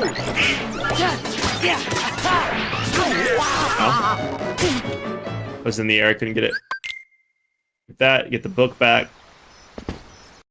Now we revisit it. Oh, on the first time through, Pooh does remember Sora. On the second time through, after the Heartless get a hold of the book and claw it, that's when they rip the pages out, and then Pooh forgets who Sora is. See, can I jump high enough for this yet?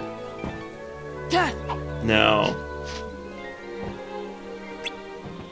But I don't think I can get the leveled form of the jump in Valor form. I think level 1 is the highest I can jump in Valor form, or with Valor form unlocked.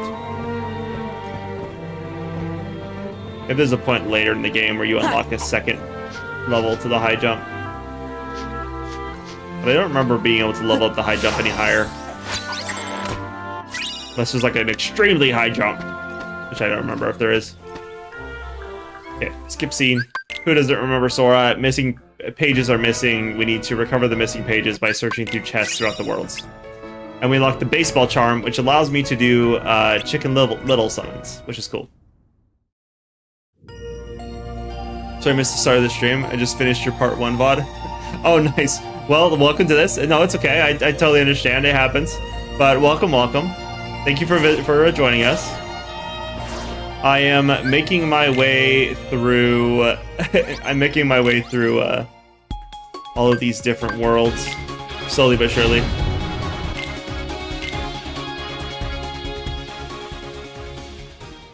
No, thank you. Thank you for joining us. I appreciate it very much, man. Right now, I have finished The Land of the Dragons. I finished Mulan's World. I just sped run through the Winnie the Pooh section where they introduced Winnie the Pooh. And we're heading towards Olympus now.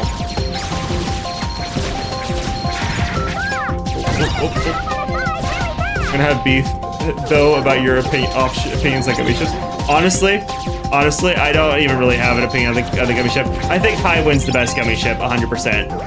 The default ship, that's my favorite ship. I just kind of clicked the first one I saw.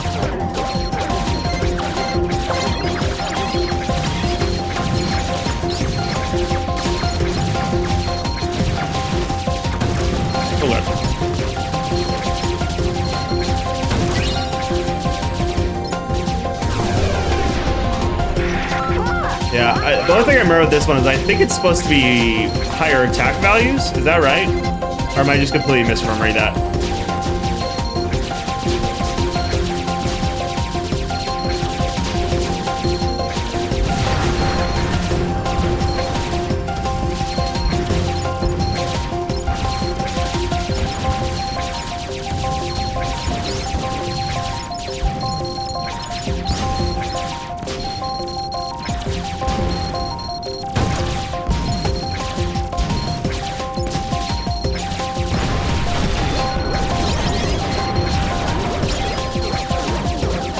But this one, so this Gummy Ship mission, this is actually a really cool one I forgot about. I do love the fact that you're fighting a giant pirate ship floating through space. I don't know why this one's not tied to Pirates of the Caribbean, though. I feel like it should be, but maybe that's just something else. I don't fully remember the one that you do in Pirates of the Caribbean world, so maybe there is, in fact, a pirate ship, and I'm just misremembering. It has been several years since I've done this. The one that really stood out to me the most was the Aladdin one, like I talked about, with the big tire, which was sick. But this one, yeah, I didn't remember it. This one is a really cool one, and I did forget about the fact it's like a ghost ship floating through space that you fight. It is currently absolutely obliterating me. For some reason, this one really reminds me of Mario, though. With all of the ghosts, they remind me of Boo, and then the giant cannonballs remind me of Bullet Bills, and it's really sick. Which it's not a reference to that even in the slightest, but it does remind me very much of those. I haven't played KH2 in years. Another streamer just started their first playthrough of KH1, and now I got the bug again. No, I feel that. I haven't played KH2 in... Oh, it's gotta have been like 5 or 6 years. It's been a while, maybe even longer, and I might just be misremembering time frames.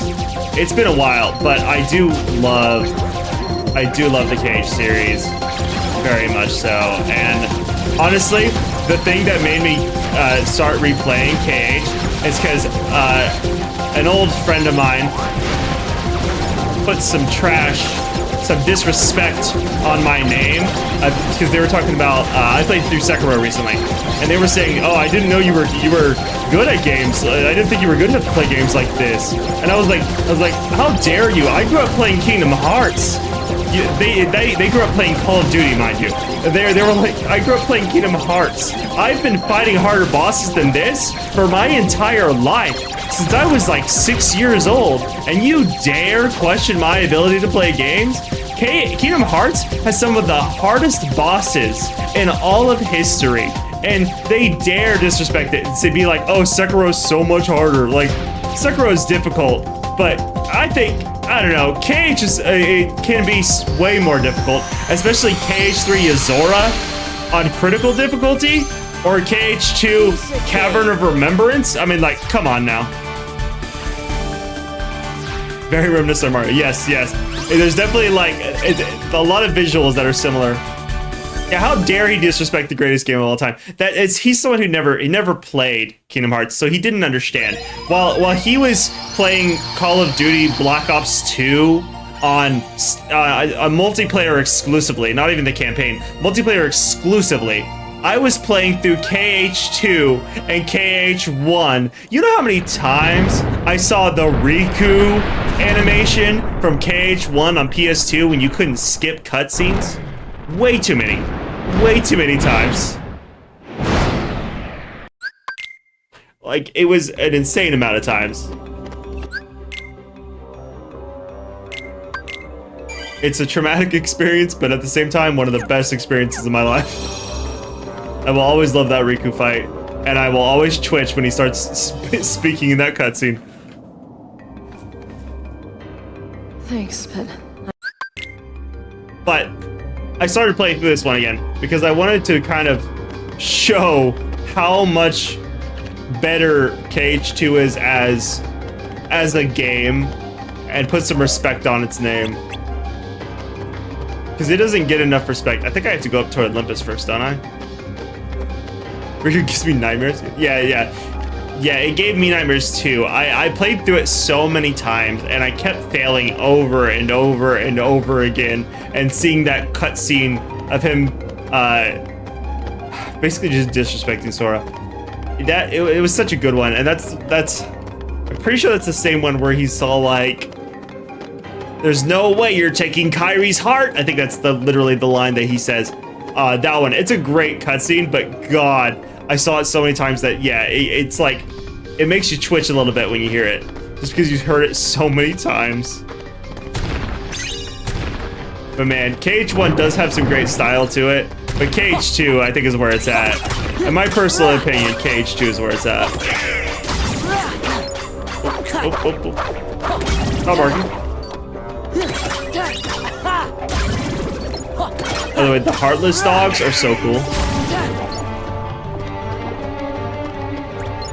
I will say, I think KH2 may have the coolest designs for Heartless enemies. It's like everything in KH2 is just, I don't know, it's way more, it's so stylish. Yeah. The fighting animations, the enemy designs, the fact that there's a skateboard that you can ride around. It's just so well done. Dual wielding was the best? No, genuinely. Dual wielding was insane. Man, the first time Roxas pulled out that second Keyblade, I lost it. I lost it. I'm so hyped for KH4, and I'm hoping they bring us a little bit of what we know from KH2. I want some of that KH2 love back. Like, I love Kingdom Hearts 3. I know a lot of people didn't like KH3. I love Kingdom Hearts 3. I thought it was so good. I loved the fact that there was form changes, or the Keyblade transformations, but I do wish for something along the lines of a KH2 system. I doubt we'll ever get it again, and it looks like they're leaning heavily into the keychain combat, which looks cool, but I'm excited to see where they go with things, and it looks like they may be bringing reaction commands back, and that would be really cool. I would love for them to bring reaction commands back. If I could ask for literally one inspiration from KH2 to get into KH4, it would be reaction commands, 100%.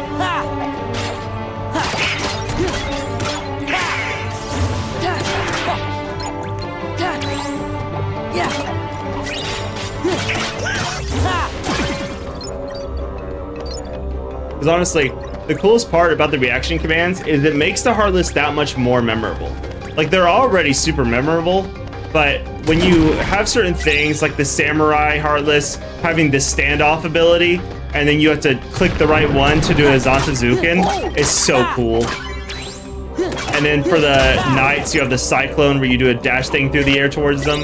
And then the Lance Knights, you have the Lance Tug where you take their lance and you like fly around the room until you crash into the ground and cause damage with it. It's so cool. So well done. I forgot to add Cure to this. Let's replace X with Cure. Nope, not with Potion, with Cure.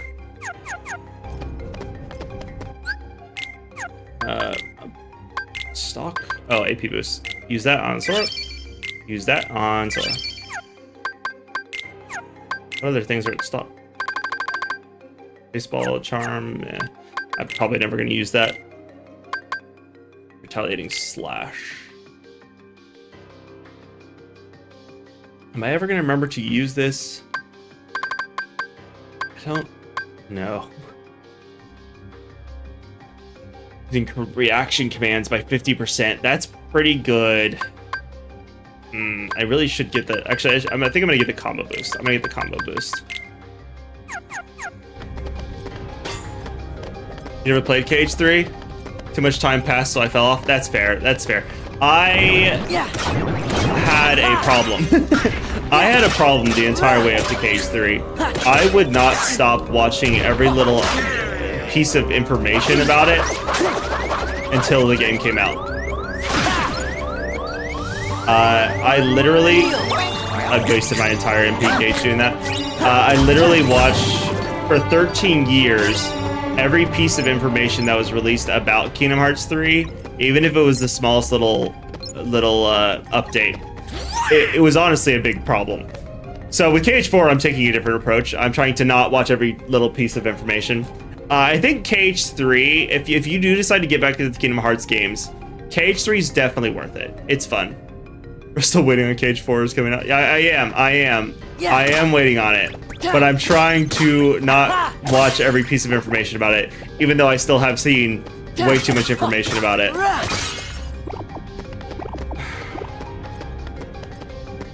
It's a fantasy. I mean, at this point, pretty much. But then again, KH3 was also a fantasy, and it released after 13 years. So you know what?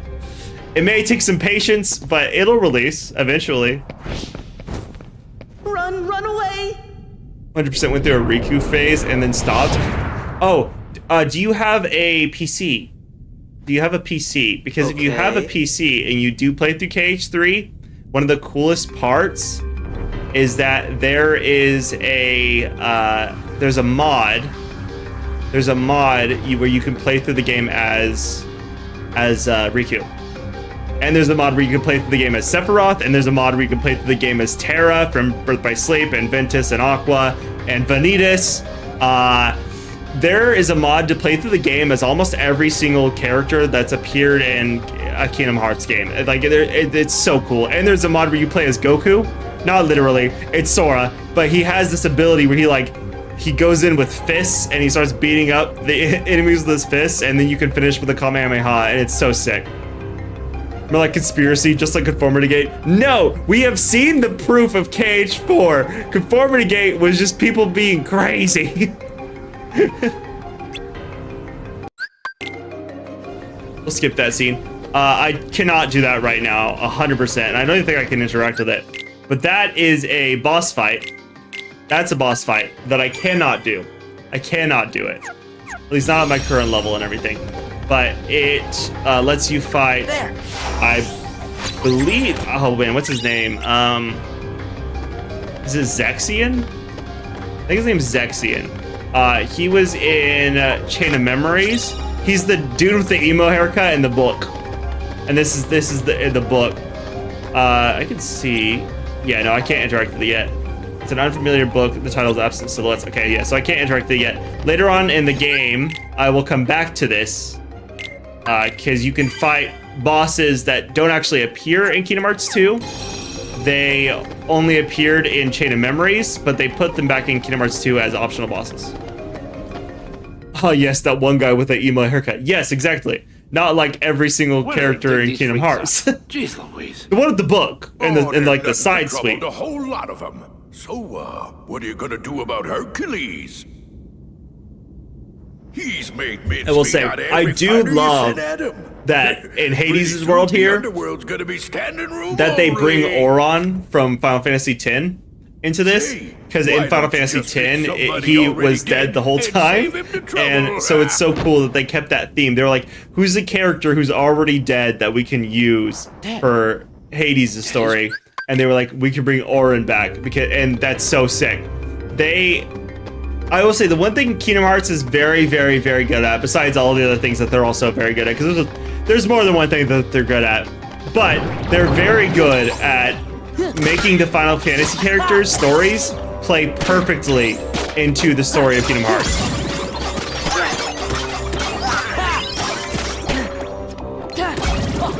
Even in KH1, where Sephiroth was the secret boss in the Olympus Coliseum competition, it feels so up Sephiroth's alley to go into the competition just because he wants to fight. And it's where Cloud was earlier in KH1. Cloud was in Olympus Coliseum, and so Sephiroth went there looking for Cloud. And in this one, they do something very similar, and they do such incredible integrations of characters, with making their stories match up perfectly with Kingdom Hearts and make them do things that they would do. Auron's one of the really cool characters from Final Fantasy X. He's basically a samurai and he's so dope. He's like a Ronin. Played FFX plus X plus 2, but that's it. Oh man, FFX and X plus 2 are both very, very good. If you haven't played any more, you should. Final Fantasy VII is incredible, and Final Fantasy VII is different from the Final Fantasy VII Remake.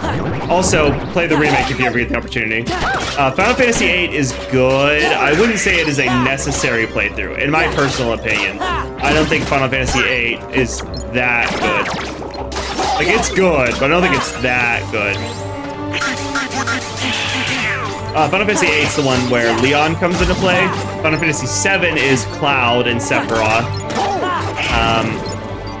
Final Fantasy IX is one of my personal favorites. I played that on PS1, and so it'll always be one of my favorites.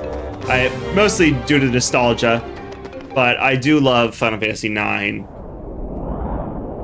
By the by, what's that's the one with Zidane, which you may not remember him. He's a thief who wears like a blue outfit and has two daggers that he can stick together and turn into a twin blade.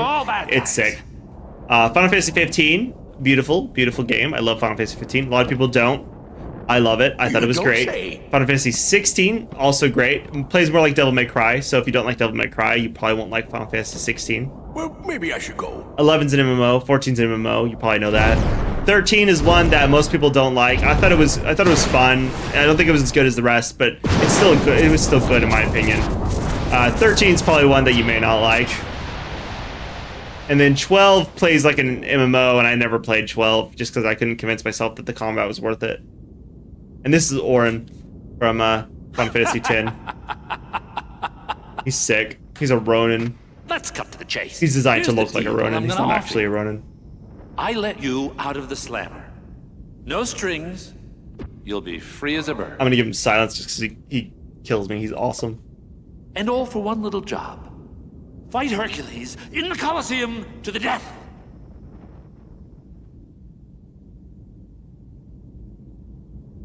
This is my story, and you're not part of it.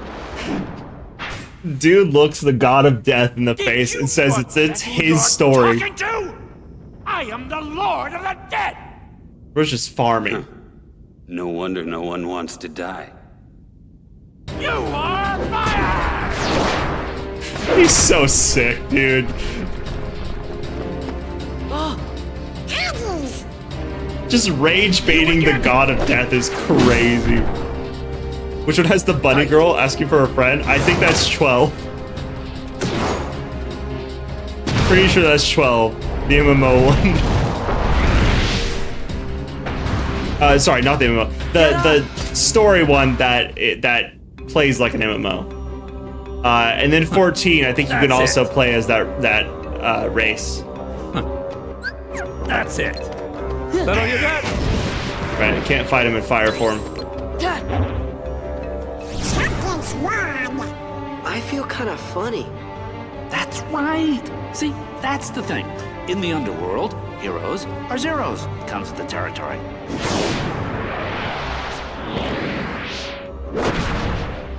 I do love this whole interaction. But I've got to talk to Hades. What was that? I'm gonna skip it, but after this, you basically just run for your life away from Hades. Hades chases you, you can't hurt Hades, so you're just running away from him while he's just chasing you, and it's so crazy. That's it. But you have to beat... Oh, we're gonna do the Bushido. Oh my god, yes. I've always loved this attack combo. They both just spin around, swiping their blades, doing as much damage as possible.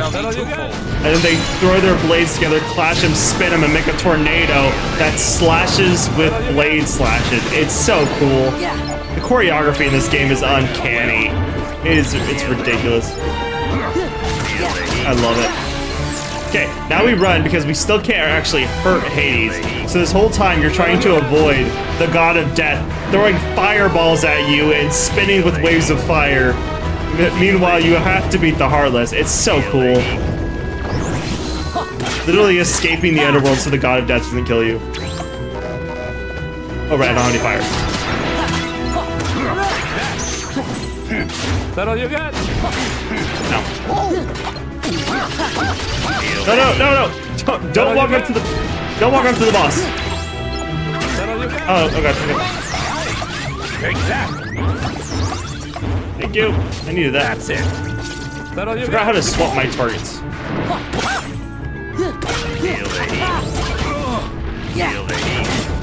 Ow. Thank you. Is that all you got? Know your place. Oh no, I didn't. Oh, I didn't mean to Bushido.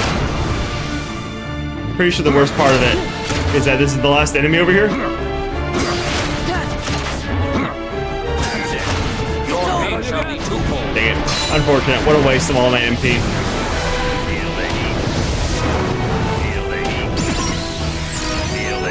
Oh no.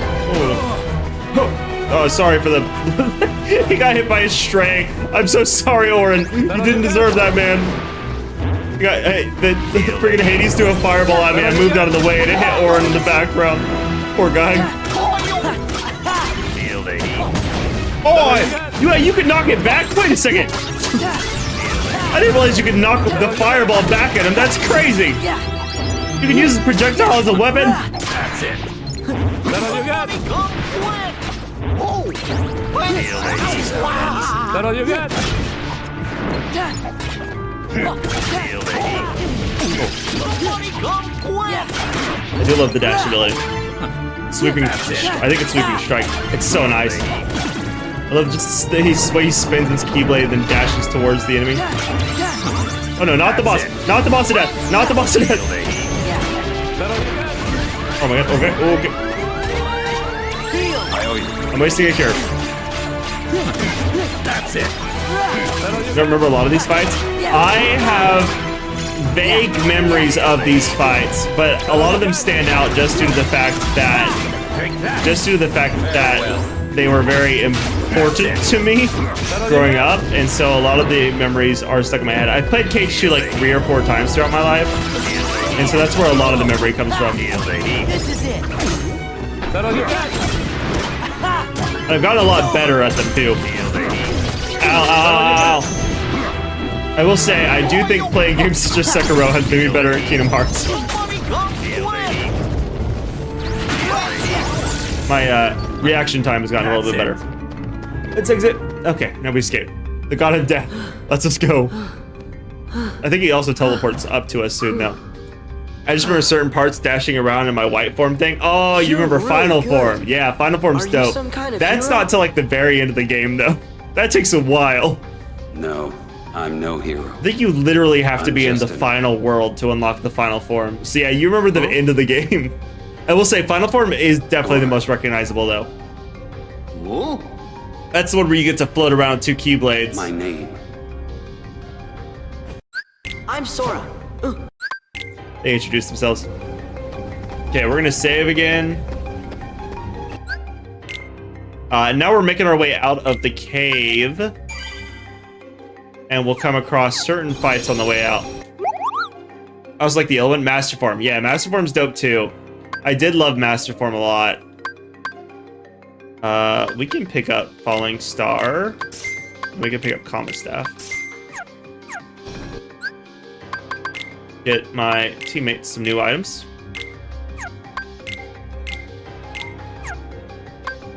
Yeah, I don't think I have any... No, I don't. I don't have any other armor. I need to get some new armor soon.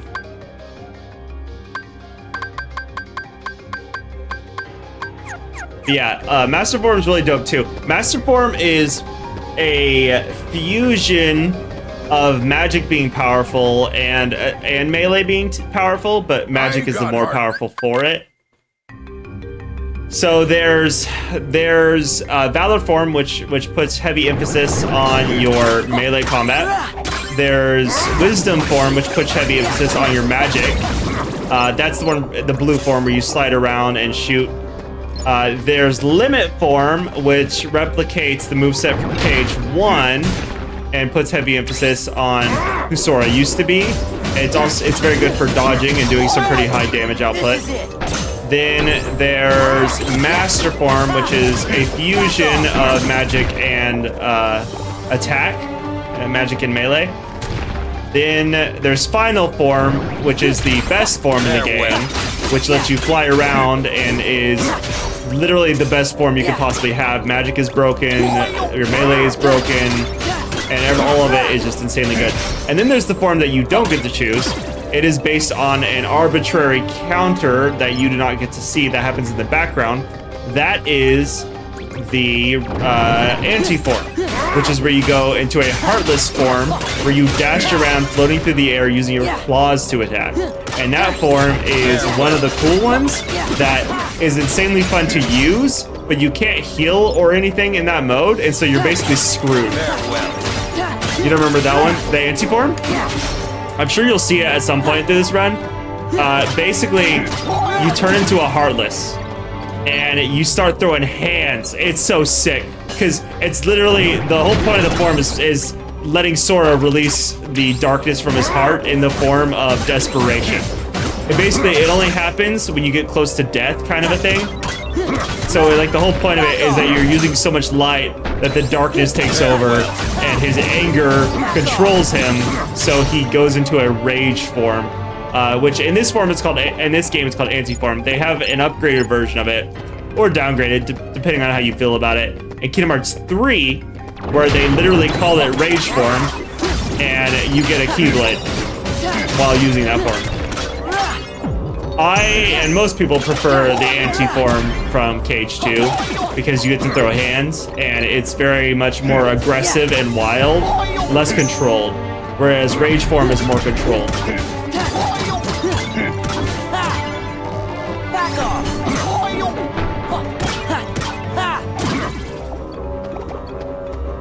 Okay, you can already tell that Sora's leveling quite a bit and that these fights are getting a little bit easier for me. Just mostly because of the fact that I'm getting new abilities. Back off! Farewell. Yeah.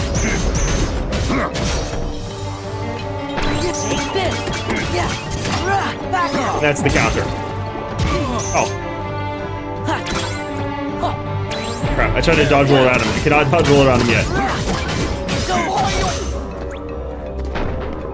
Yeah. Rage form sounds cool. Rage form is really cool, and without any spoilers. Oh god, no! I didn't mean to. No! Dang it! I'm gonna have to remove that. Rage form is really sick. It's really fun. It has some cool stuff. It has a thing called a risk charge, which the way that it works is it lowers your health to allow you to dish out more damage. It's really cool. It's basically a risk reward type system. Oh no, you're good. You're good. That wasn't your fault. That was me not paying attention. But yeah, rage form's sick. It runs off of a risk reward system to where you sacrifice your health to do more damage, and it's very cool. You run around with the keyblade held up like this, and you run around and do just some crazy teleporting attacks. It's sick. I do love that form. And they make it canonical. It's actually used at a point in the story. That's all the info I'm given for that in case you ever play it. But it's very cool. I think KH3 has some very cool Keyblade transformations, and it's just very underrated because people had very high expectations for it when it came out, and they were expecting a different game than what they got. But it was really a situation where they set expectations for a game that were never really promised. And they revealed, and also on the side of Square Enix, they revealed way too much in the trailers. They told way too much of the story in trailers. Like, some of the biggest reveals in the game were released in the trailers, which was disappointing.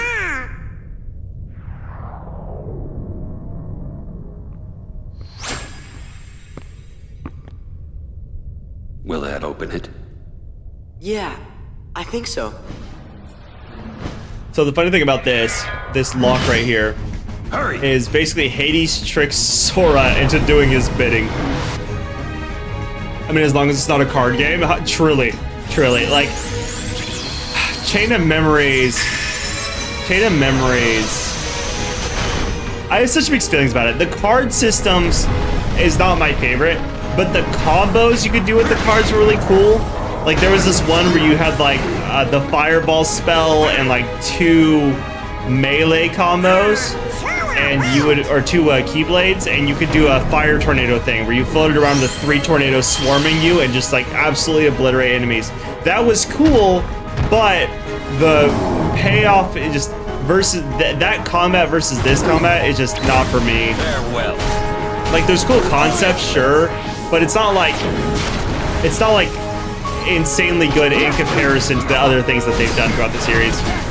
Yeah, definitely a bit of whiplash from KH1. KH1 combat was so good and so active that Chain of Memories combat takes so much getting used to.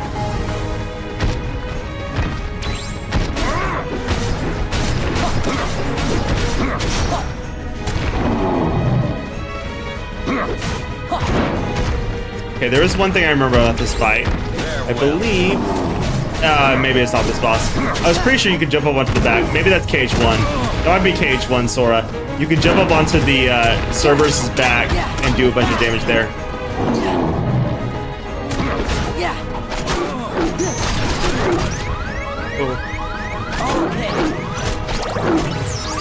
Oh, God, rocks.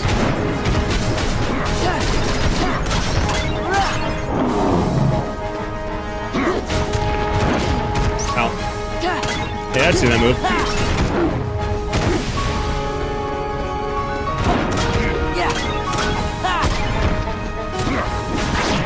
I'm gonna let him do some attacks real quick while I run away from these fireballs.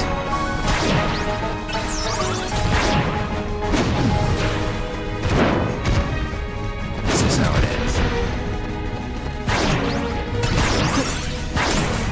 Oh, You won't stop shooting fireballs! Oh my god. Good to see they gave him a few more polygons than Cage. What? Genuinely. Oh my god, Mickey. I'm getting very lucky with the Mickey ones.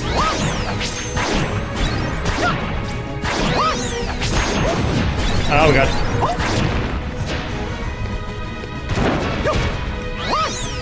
Stop shooting darkness. I'm gonna shoot you with light.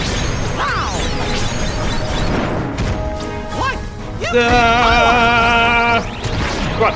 Charge faster. Charge faster. Charge faster.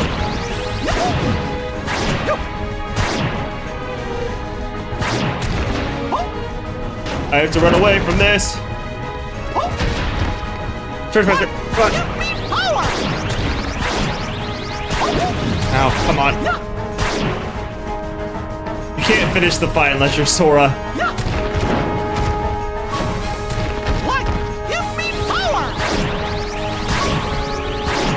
Oh. Okay. Oh, good timing.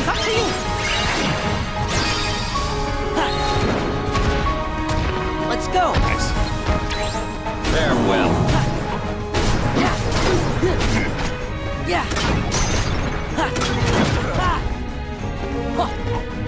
Okay, get to your head, bro. Stop spinning. There it goes. Woo! Finally. Good to say they gave him a few more polygons. Yeah. Sorry, I think I reacted to that already. But yes, the fact that he reacts very differently than he did in KH1 is nice. They definitely did a lot of upgrades on every single thing throughout the fight, throughout all of the worlds and their fights. Genuinely, you can tell that they were very much more intentional with their design in KH2. They did do a lot of really cool things in KH1, but in KH2, they definitely took a different kind of approach and made it more about the fighting than anything else. I finished for the win. Genuinely, that recovery time for Sora is the only reason why I was able to finish that fight. And counter guard. That'd be really cool if I had more AP. Do I have an AP? No, I don't. Dang it, I'm just gonna have to level more. That's sad. Sad, but oh well, we'll get there. I'm just excited to unlock my wisdom form because that is taking a while. So, I'm sorry to say that I am skipping through a lot of the Disney cutscenes. I'm mostly trying to head towards the actual story of the game. The actual Kingdom Hearts original content. Because I want to see all that stuff. Honestly, the second time through the Disney worlds, there's very much a chance I don't skip any cutscenes. Mostly due to the fact that the second playthrough of each world is very much heavily important to the overall story. But the first time through, it's very much just Disney, which there's nothing wrong with that. In fact, I do enjoy it. I've played this game 4 times, and on my 5th playthrough, it's more like I'm here for the combat than anything else.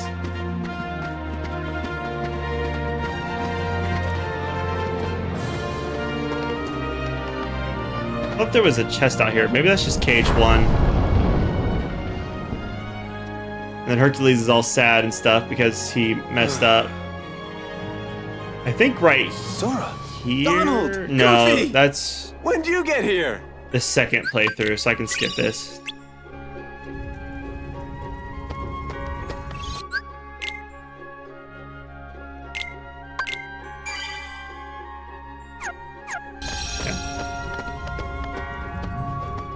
We're to go to the Coliseum. I believe there's a fight happening out here. Oh, is it just the pot thing? Hey, champ. How you feeling? Better rest up for tomorrow's match. Nobody's gonna pay to see a worn-out hero. Gabish? Remember what I told you. Victory in the games comes down to 2 simple words. Skip. Skip scene. Those are the 2 words. Okay. So we're gonna do the practice. I believe we have to do the practice. I think we have to do this to be able to actually continue with the story. This is the callback to Cage 1.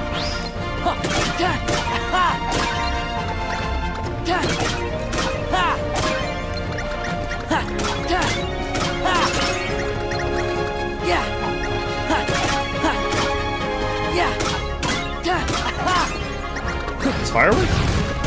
No, it doesn't. I'm wasting my time on that one.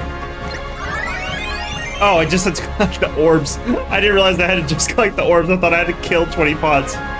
Kill? Break 20 pots. Thought I had to break 20 pots.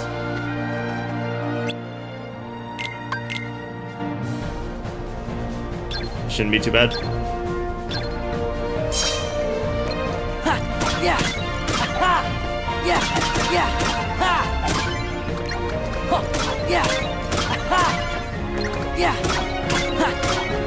So many rage moments in here. Yeah. Yeah, that happens a lot.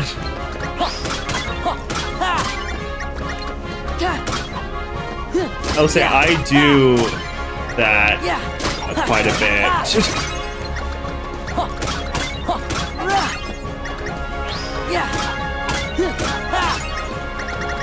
The rage is never a bad thing. It's me loving the games. I just do it out of my what's the temperament. That's the word. Oh wait, big one, big pot.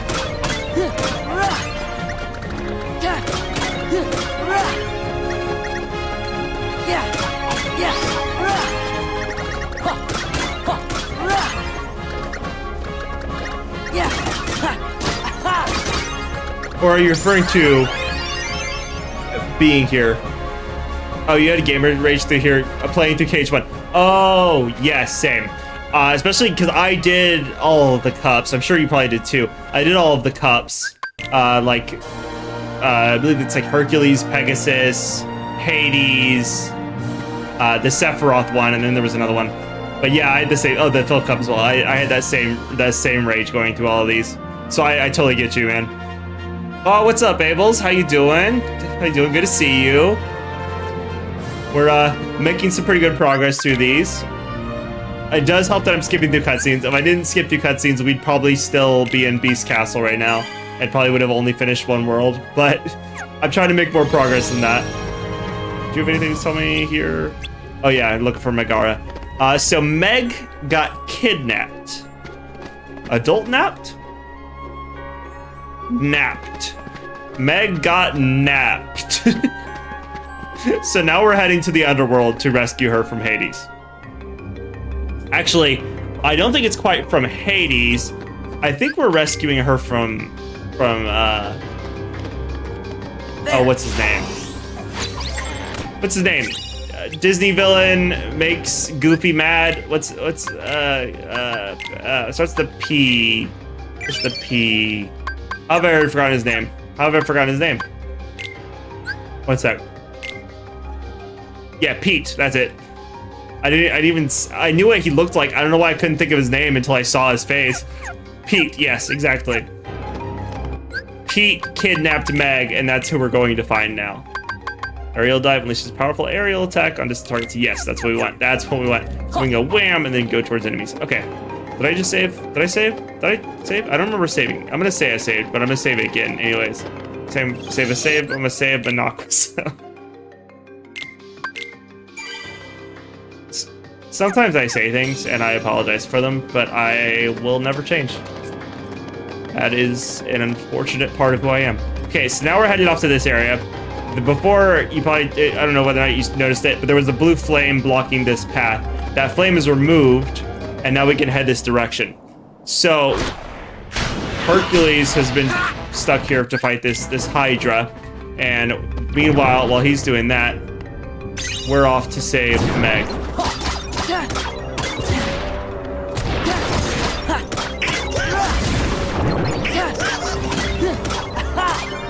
These ghosts are so dope. They carry candles to light their way through the darkness of the river Styx, which I believe this is meant to be the river Styx. Like, I think this is meant to be a liquid and not just a fog, and you fall into it and you enter the river Styx is the idea behind it. Thank you, Donald. Appreciate your help. Heartless designs are a def step up in this one. Oh, 100%. Yeah, you can tell. You can tell that they, that they 100% wanted to actually make really cool designs. Like KH1, I loved a lot of the Heartless. There were so many cool iconic Heartless. My favorite Heartless from KH1 are all the ones you've seen near the end of the game. The Behemoth, the and what are they called? The Neo Shadows. The ones that look like small versions of Darkseid, but they also have swords. Those are dope. There's a lot of really cool designs. But KH2, just every enemy you come across is really cool looking. Think, can I jump that high? No. No. Thank you, Donald. Appreciate. You're always there to save my life sometimes. Actually, I am surprised. I've been so mean to Donald my whole life because Donald used to never heal me and he sucked. But he's doing a really good job of healing me and I can't be mad at him. He's dead though. He's dead. As soon as I start saying good stuff about him, he dies. Donald, what are you doing, bro? I was just telling people how I was sorry. I take it back. You suck. Get up. Did we change their fighting settings? I did a little bit, but nothing crazy. Let me see, customize. I changed him to target attack, which just makes him concentrate on my, sorry, Donald, I put him to huddle, so he fights closer to me, so maybe that's why he heals me, but that's the only thing I changed. I wanted him to stick closer just so I could try and keep him alive better. Clearly that didn't work. I'm waiting for one of these boulders to absolutely just destroy Goofy, like it does later on in the story. But I feel like there's no way he doesn't die from it, and that'll be insane. Ow.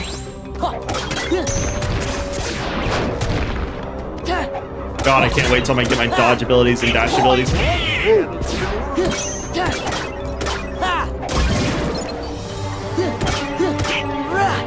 over.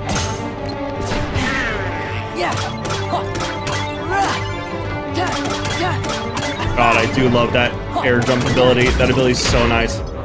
See, you can already see how the combat gets way more fluid the longer time goes on. Oh, both my teammates are dead.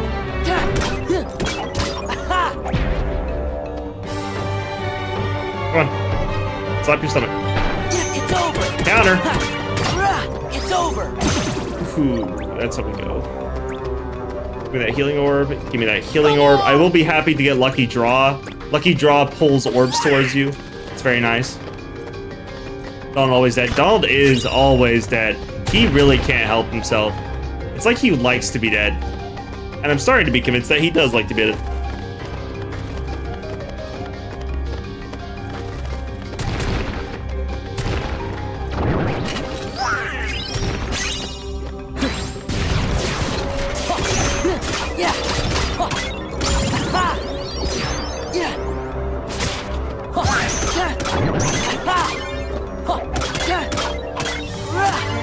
These ghosts have abilities? I think I just hit him so much that I can't actually see what they're capable of.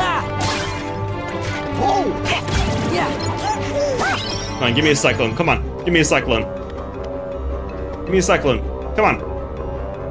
Fine then, I'll just kill you. You pushed your luck too long.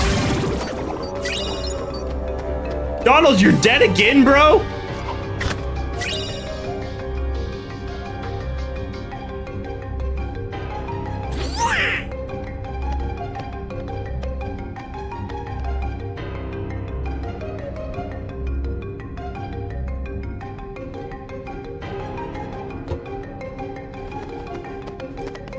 I should take out these orbs.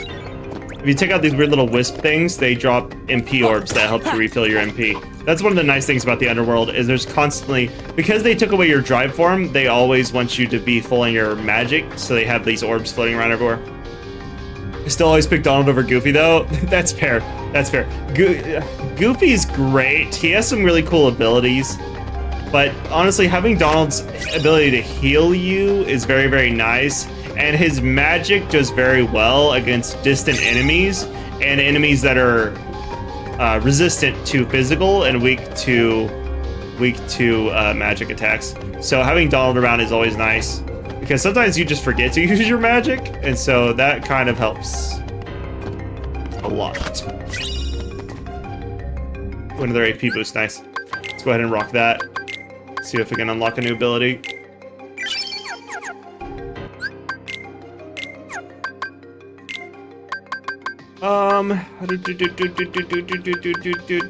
Ooh, item boost, but I can't use that. Okay, no, I literally can't do anything.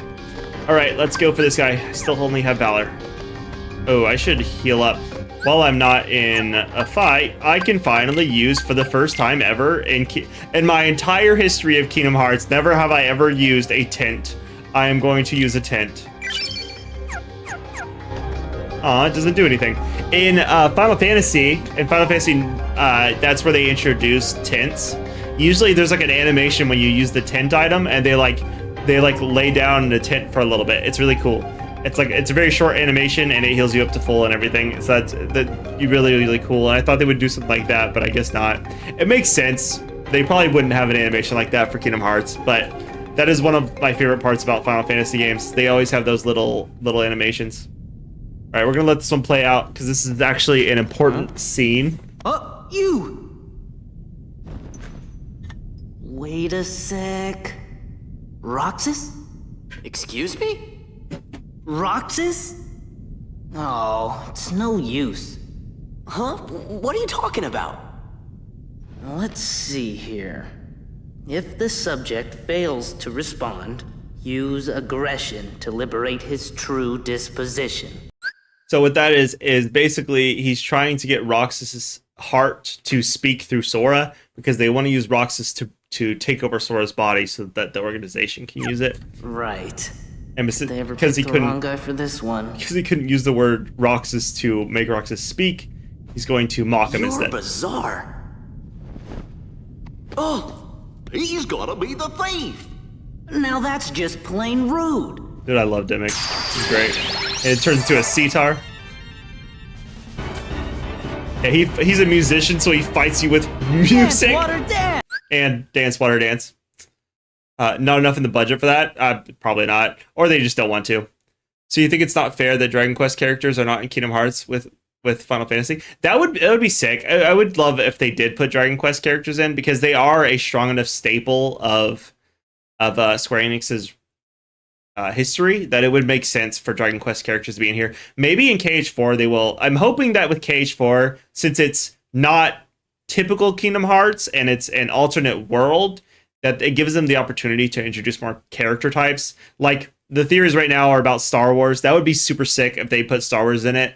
But it gives so much opportunity. I would love for them to do some things. Dragon Quest would be sick to see. Obviously Marvel, Star Wars, those would be super cool. Some of the Final Fantasy characters that we haven't got to see, like Noctis. Obviously Noctis isn't going to happen because Yozora from KH3 is Noctis, so they won't do that. But Lightning would be cool to see show up. It would be so sick if Clive showed up. That'd be so dope. I would love for Clive to show up. True Bard class? Yes, genuinely. He is a true Bard. He's hilarious, and he uses music to just kick your ass. And now he's going to use his water to kick my ass, because I'm always so bad at the water portion of things.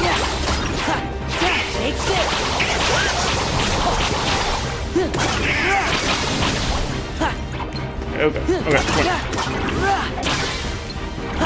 I'm not fast enough for this. It's over. Back off. Back off.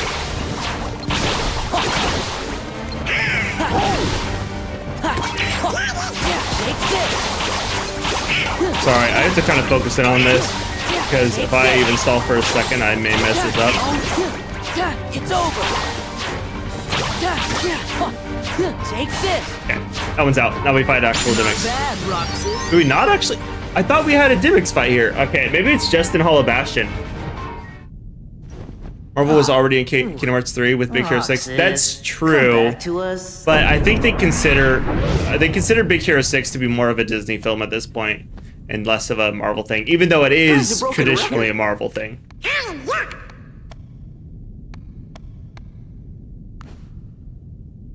But Disney basically took that property away from Marvel by turning it into a Disney Pixar movie. I'm pretty sure it's Pixar, right? Isn't that Pixar?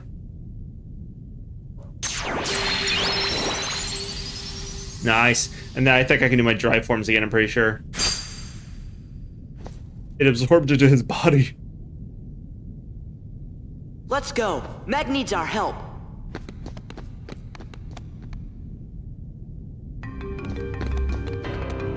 And then I think something new happens. He turns around and introduces something. Is it another silhouette? Oh no, it's Dimmick's. He's... Right, this is one of the scenes that's added in for the final mix. Not you again? Alright, what does he actually say here? I don't remember. Something about the Olympus Stone. Yeah, the absent silhouettes. Okay, so this is where he tells us about the absent silhouette. Meaning I can go back and fight Book Emo Boy if I wanted to.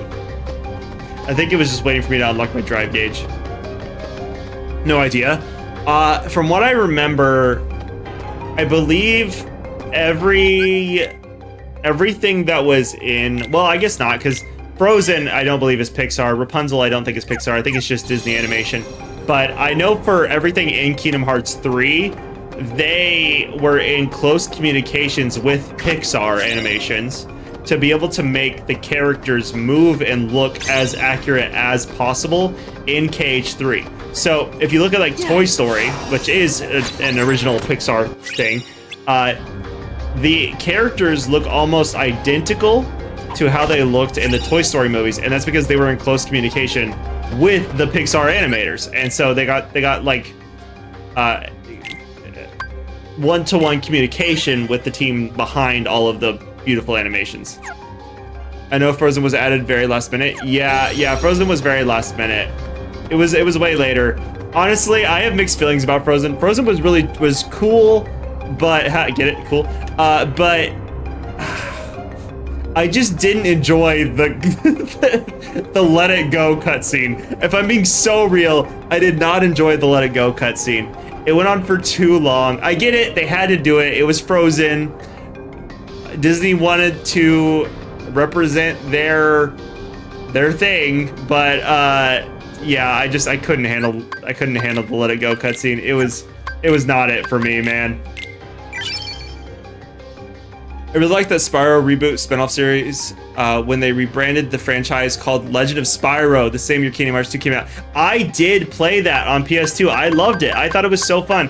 I know there was a lot of people who didn't like it, but I thought it was so cool that you had like a bunch of different elements for Spyro and that he could do different types of combos and stuff. It was Spyro with really good combat, and I enjoyed it. I did like that a lot. I wish they would either remaster them or re-release them, because I would love to have access to those games. It would be very nice. I don't think they ever will. I think it's a branding rights kind of a thing, and I'm sure they also don't see an audience for it. I mean, there's always emulators, but whenever it comes to emulators, there's certain, you know, feelings people have on those. I don't see a problem with emulators, especially if it's a game that you can't get access to anymore. But, you know, where the report button again? There is no report button. I don't know what you mean. Oh, what's a report button?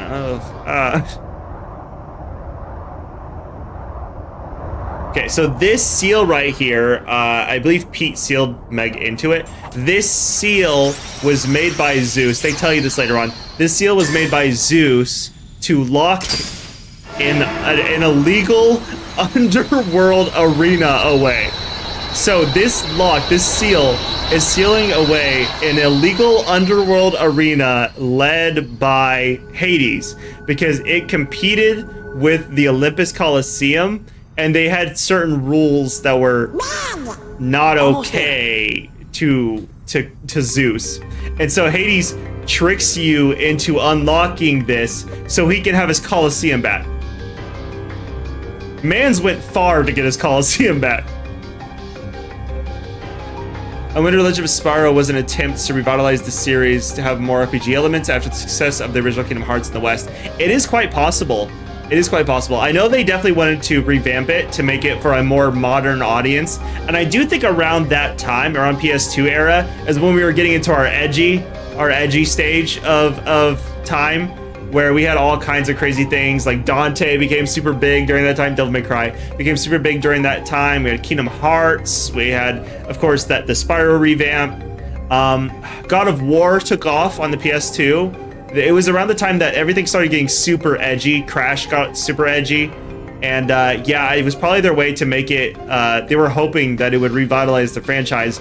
I think it was great, and I wish that they would remake those, or at least re-release them onto Steam or PlayStation at the very least, so we could play through them again.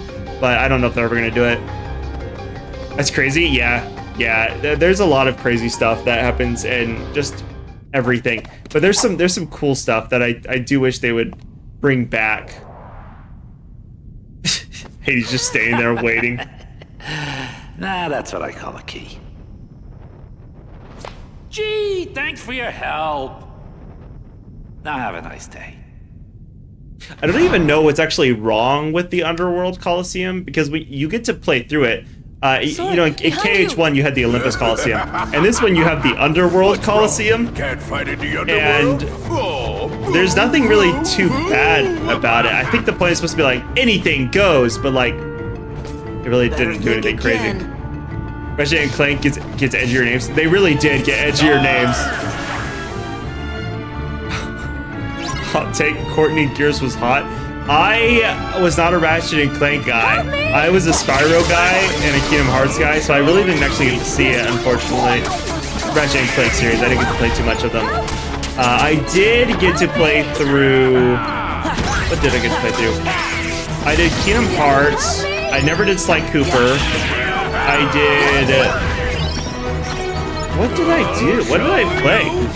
I know the Spyro games I did for sure.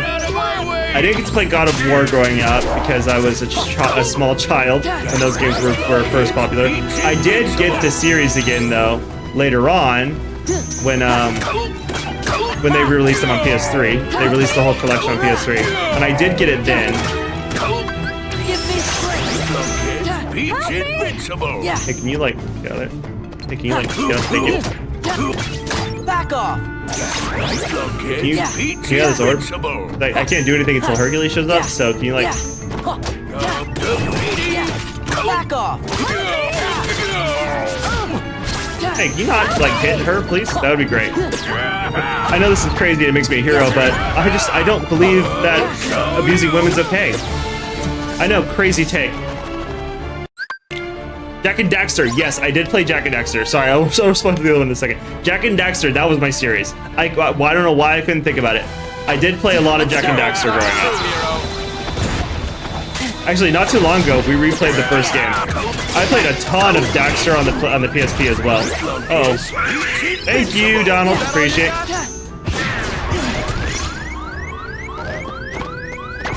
Donald. Fair enough, Donald. Oh, you're dead. You're quite short.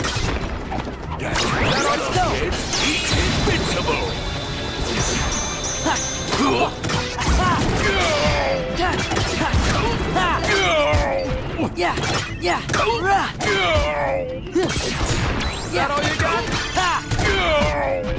I'm just not gonna let Pete move, man.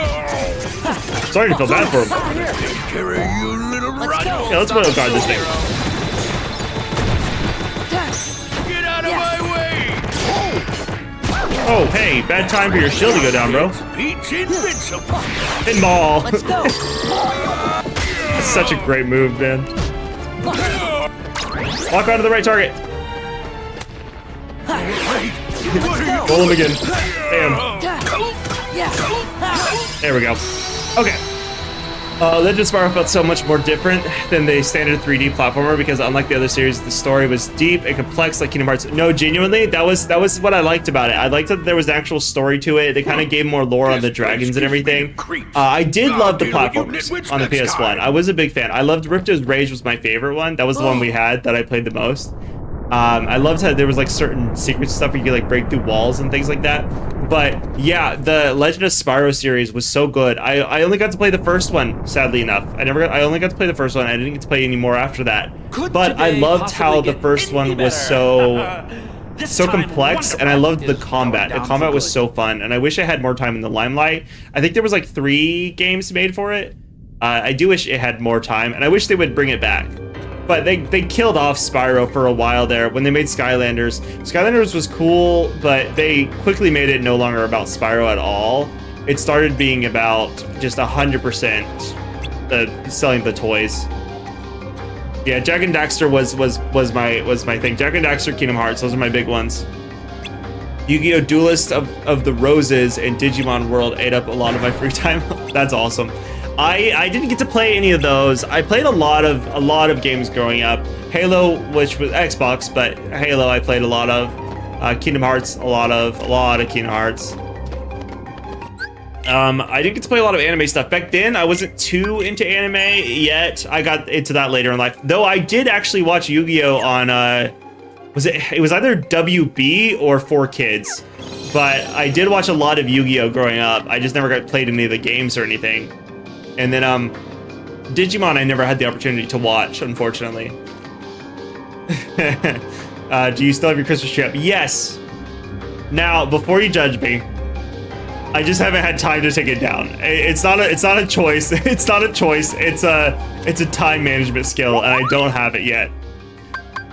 For reference of how my day today went, I got home from work, I worked out, I ate supper, and then I started streaming, and that's all I've been able to do today. So if that gives you any sort of reference of my time frame, I know, it's awful. It's a work in progress. Jak and Daxter 2 became more serious, but it was still related to the first game, unlike unlike Legend of Spyro, unrelated to the original series. Yeah, I did like Jak and Daxter 2. I will say my favorite of the Jak and Daxter series is the first one. I liked the original idea of the platformer, mostly because I liked the story. I loved the story of the first game, and I loved the themes of the first game. I wanted those to continue on. They technically did continue on in the rest of the games, but This can't be.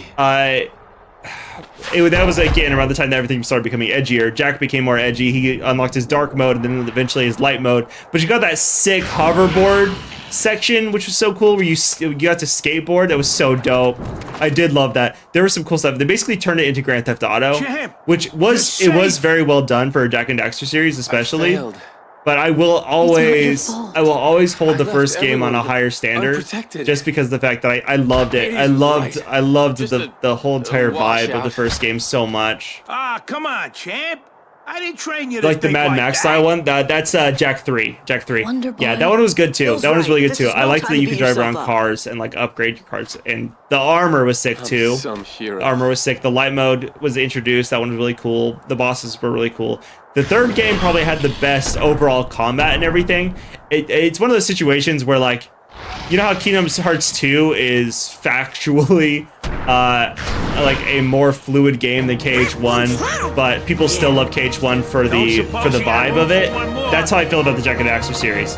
Like, it definitely, the story, everything got better as the game went on. The game series went forward, but the first game just, I loved the vibe. I loved the vibe of the island adventure. It was so cool. Now we're gonna fight a Hydra, and we're about to hear, "Get up on the Hydra's back! Get up on the Hydra's back!" Thank you for the boost into the air, man. Get up on the Hydra's back! Get up on... Yeah.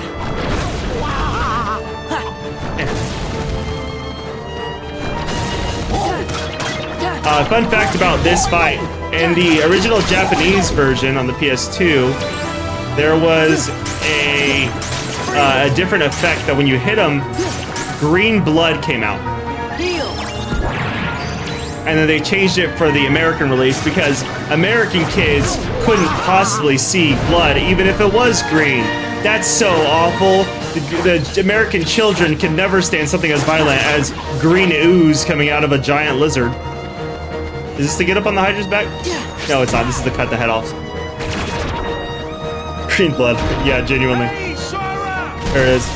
Get up on the Hydra's back!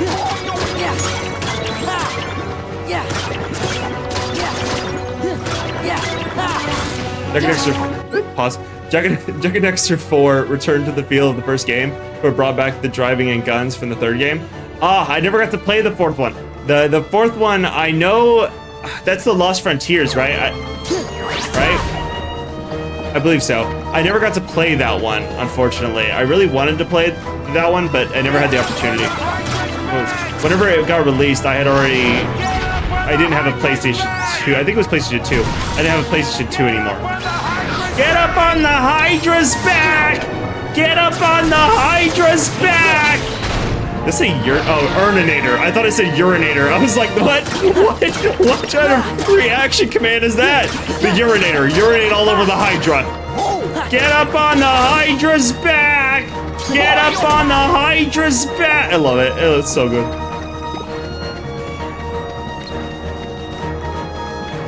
Give me strength. Yeah. Take this. Cut in half.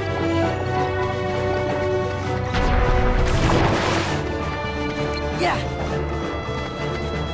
I can't reach his heads. I can't reach his heads. I can't reach his heads. Okay, running away.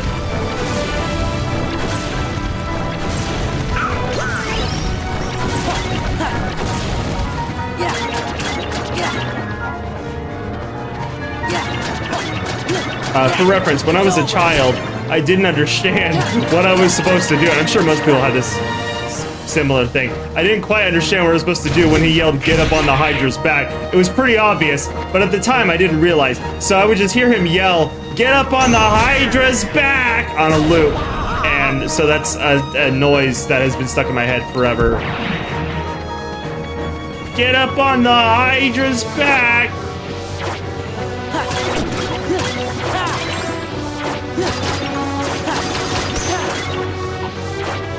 Come on, come on.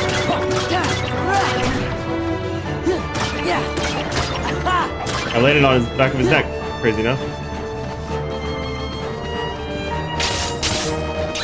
Pegasus run. Let's do this.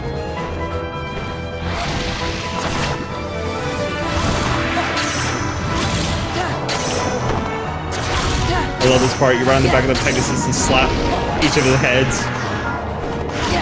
Before... finally... No, not this one? I thought that was where he cut off all the heads. I guess not.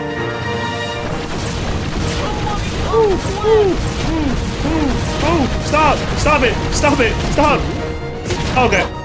Okay.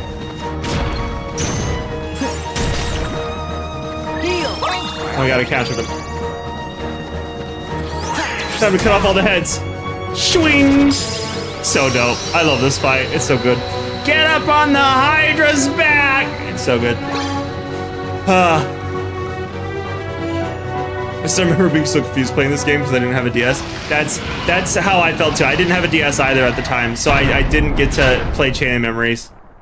Gotta head to work? Alright, fair enough, man. Good fun catch for the VODland. Well, I'll see you there in the VODland. Also gotta watch all the Expedition 33 playthrough. Dude, E33 was beautiful. I hope you enjoy it when you do watch it. But you have a great night and good luck with work. I hope it goes quickly and that you have a good time. And that it's a good day. Ratchet & Clank on PS3 made a deeper plot with more unsettling lore of missing Lombaxes, which I liked compared to PS2 era. I do remember that. I got to play the Ratchet in Time. Ratchet in Time? Is that what it was called? The one, the PS3 version, I got to play... I think you had like skates or something like that. I vaguely remember it. I got to play it once, so I vaguely remember it. But I did get to play one on the PS3, and I remember that one being great. I did love that one, and I do actually remember it having something to do with Lombaxes, but I think it was the missing Lombaxes. I think that's right. Like I said, I barely got to play Ratchet & Clank. I always wanted to. I never had the opportunity. The one thing I really know about Ratchet & Clank, at least one of the newer ones, is that there was a thing where you could summon from a different portal kind of a thing, and a lot of references to other PlayStation games would come through it. And I remember that you could get a Ratchet, a wrench, that looked like a Keyblade. And I was like, that's super cool. I do love the Disney Castle world. It's so cool. I love that.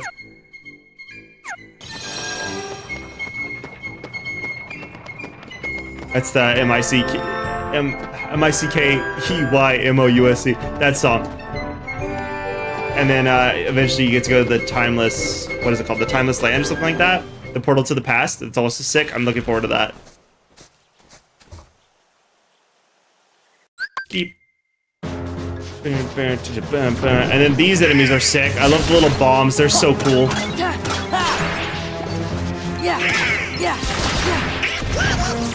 I hit literally nothing without fire.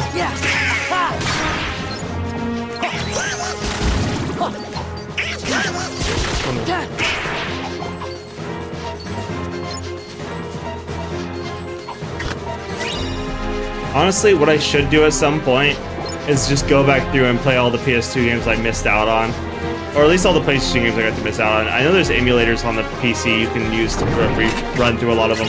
I know the PS3 has one called, I think it's called PSX, I think is what it's called. That one's great. I did use it to play Guitar Hero not so long ago. Oh no. Thank you. I love that, the dodge away. Ow.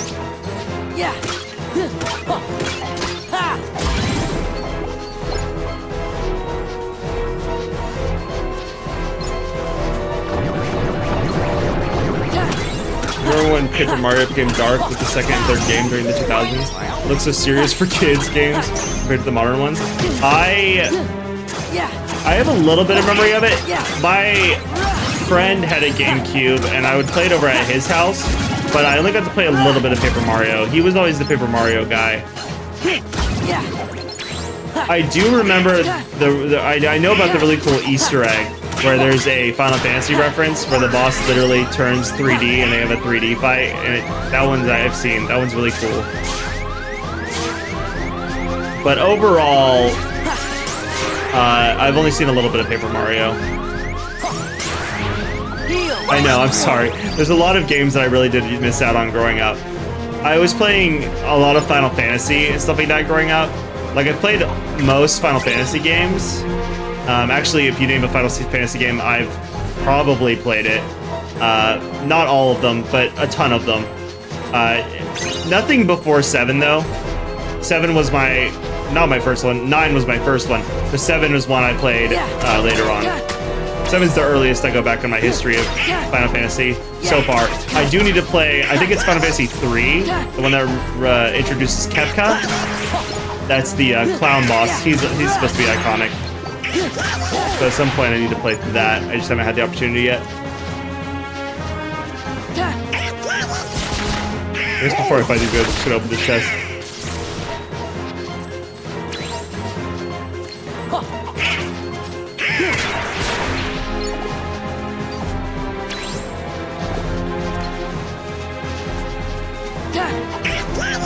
I did play a lot of Tony Hawk Pro Skater 3 though. Does that make up for anything? Felt bad for Final Fantasy Versus 13 concept. Because it was an attempt to make Final Fantasy edgy during that time, but the ideas were scrapped. Yeah, so Versus 13 would have been really, really sick. But I do know... But I did still like Final Fantasy 15, I should say. I actually love Final Fantasy 15. It's one of my favorites. But Final Fantasy 13 is very, very sad. I am glad that Tetsuya Nomura, the Kingdom Hearts guy, is getting to make Yozora from Kingdom Hearts 3 into his version of Noctis. The version of Noctis that he wanted. I'm super excited for that, and I'm excited to see what he does with him in KH4, because it seems like he's gonna be really sick. And no matter how many times he says, no, he's not, come on, there he is. No matter how many times he says, no, he's not Noctis, he's Yozora. Like, they literally had a one-to-one cutscene that was identical with the trailer from Versus 13. So like, no matter what they say, we all know the truth. Oof. Donald and Goofy just got hit by a ball. But I am excited to see what he does with the Yozora concept, and hopefully it gets to be everything he wanted Versus 13 to be. I don't think it will quite be everything he wanted Versus 13 to be, but I'm excited to see what he does with it. It was his creation in the first place. Like literally, Versus 13 was Tetsuya Nomura's idea, and they took it away from him. Final Fantasy Versus 13 toned down all of the complex and dark themes, and they put it in F15. That looks jarring to look at. Yeah, it's definitely nowhere near as dark as Final Fantasy Versus 13 would have been. Versus 13 was very much meant to be more of a serious and dark story. 15 has some dark storytelling in it, but it's a lot less, I think, what Nomura was thinking, and a lot more Latin, if that makes sense. Latin? Yeah, Latin. Like old school, old Shakespearean type of storytelling. Like it's nothing modern. Even with some of the modern storytelling, it's not very modern. But it takes like the majority of the game to get to the parts of the story that actually get super dark. I do love 15. I thought it had a very good story, but I know it would have been better if Nomura had his opportunity to tell the story that he wanted.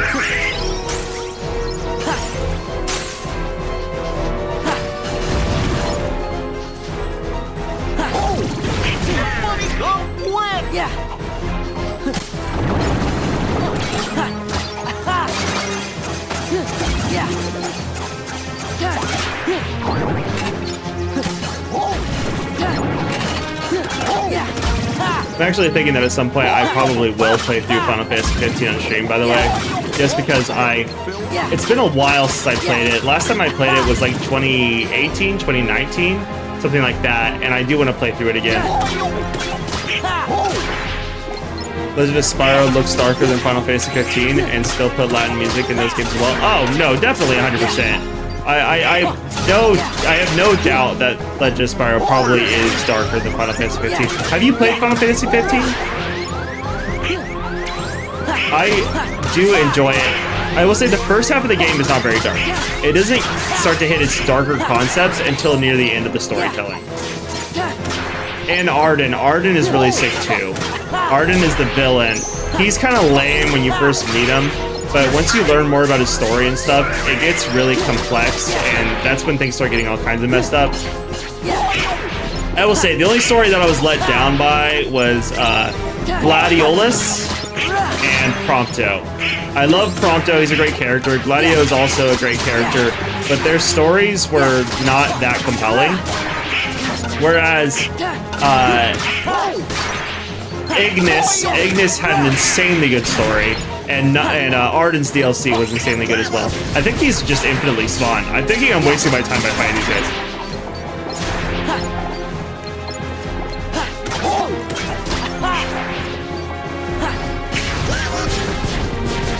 Yeah, I'm just gonna leave these behind.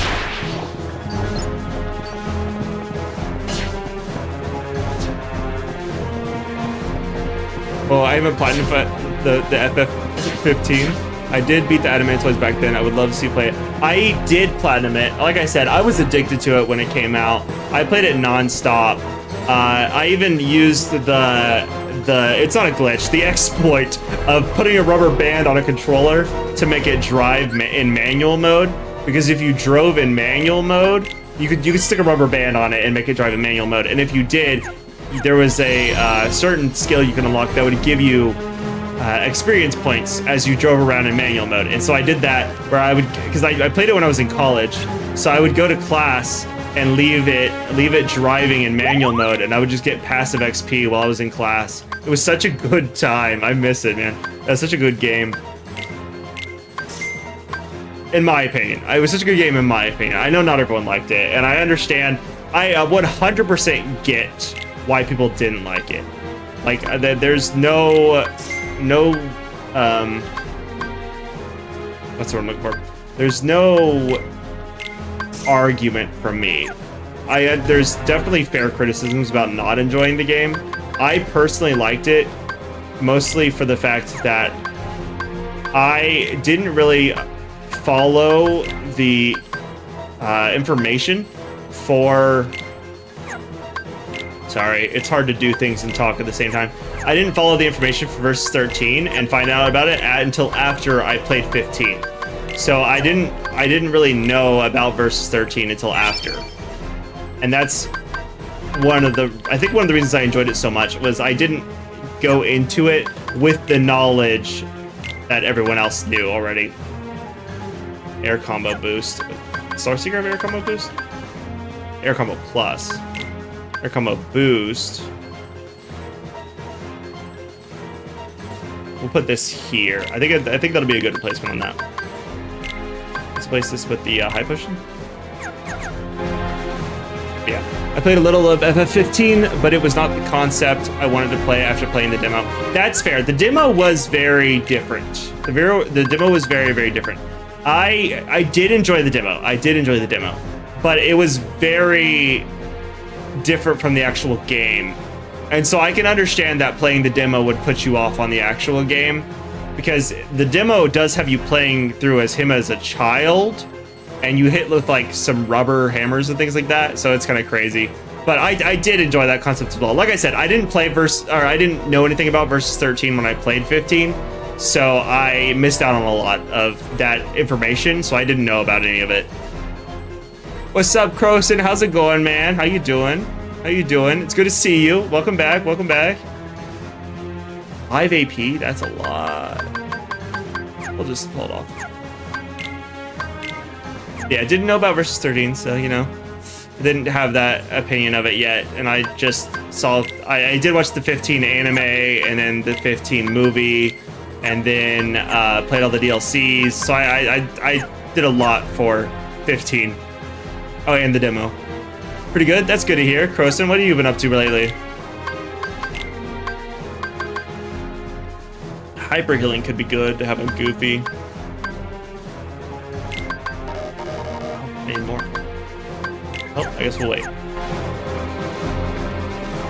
Alright, Minnie, what have you got to say? I probably should have stayed before I did this. Your Majesty, Twin Minnie will... Alright, now we're doing the mini mode. We're walking Minnie through the halls. There. What's this? What is this? On a map, is it? Ah, torn pages, right. I forgot about those. I forgot that I get those.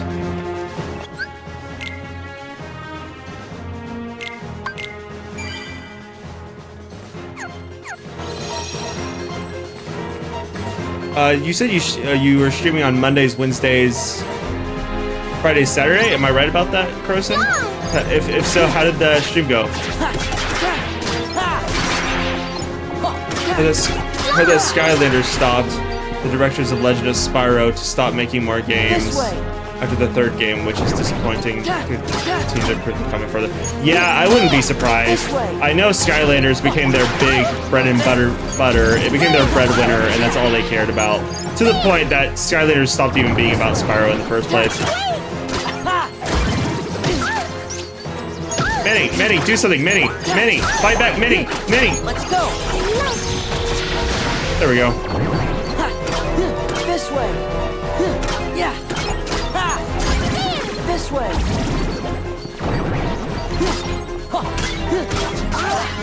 Minnie, no! Minnie, stop doing that! Minnie, don't die! Minnie, stop! Minnie, stop getting hit, Minnie! You know better, Minnie. Stay alive. Let's go. Yeah, sorry. When I start getting hit, I lose all focus. Yeah, I wouldn't be surprised if Skylanders really pulled away from all the Spyro projects.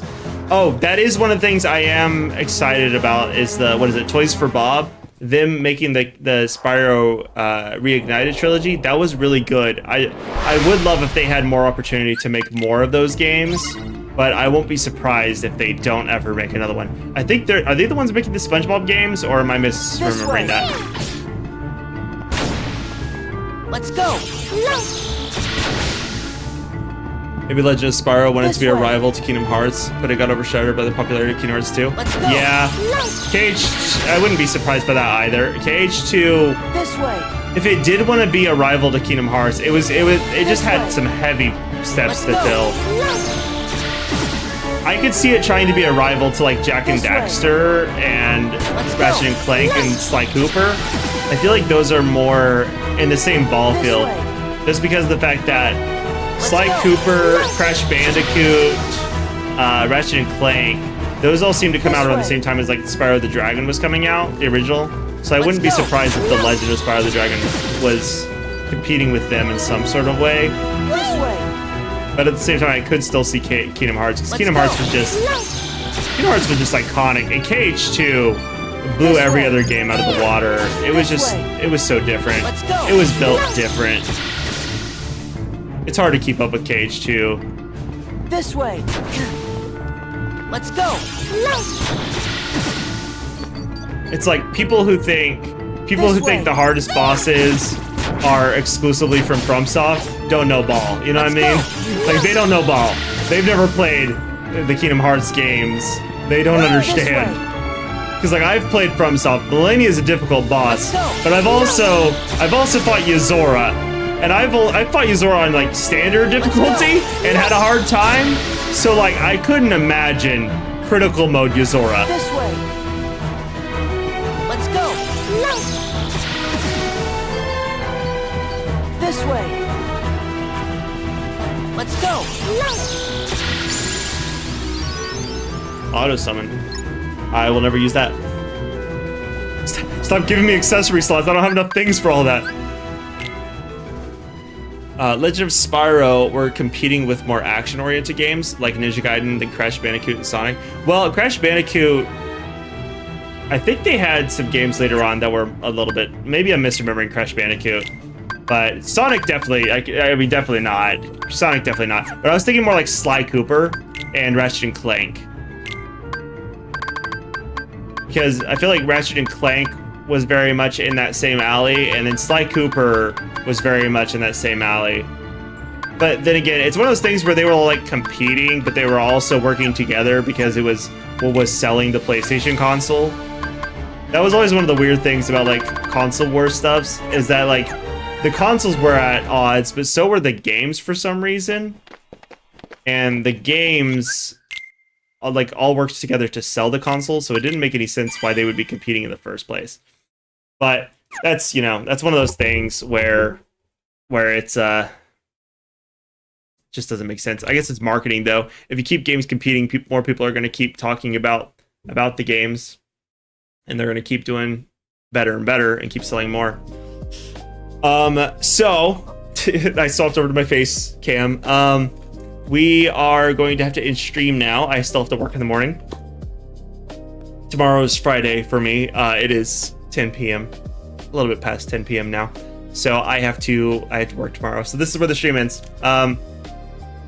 Unfortunate, upsetting news, I'm sure. I can't stream on Saturday. We won't be in state, so I won't have my PC.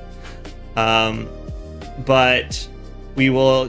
There's a potential for a stream tomorrow. I'm not promising anything. But there's a potential for a stream tomorrow to make up for that. It just kind of depends on if I get the time to do so.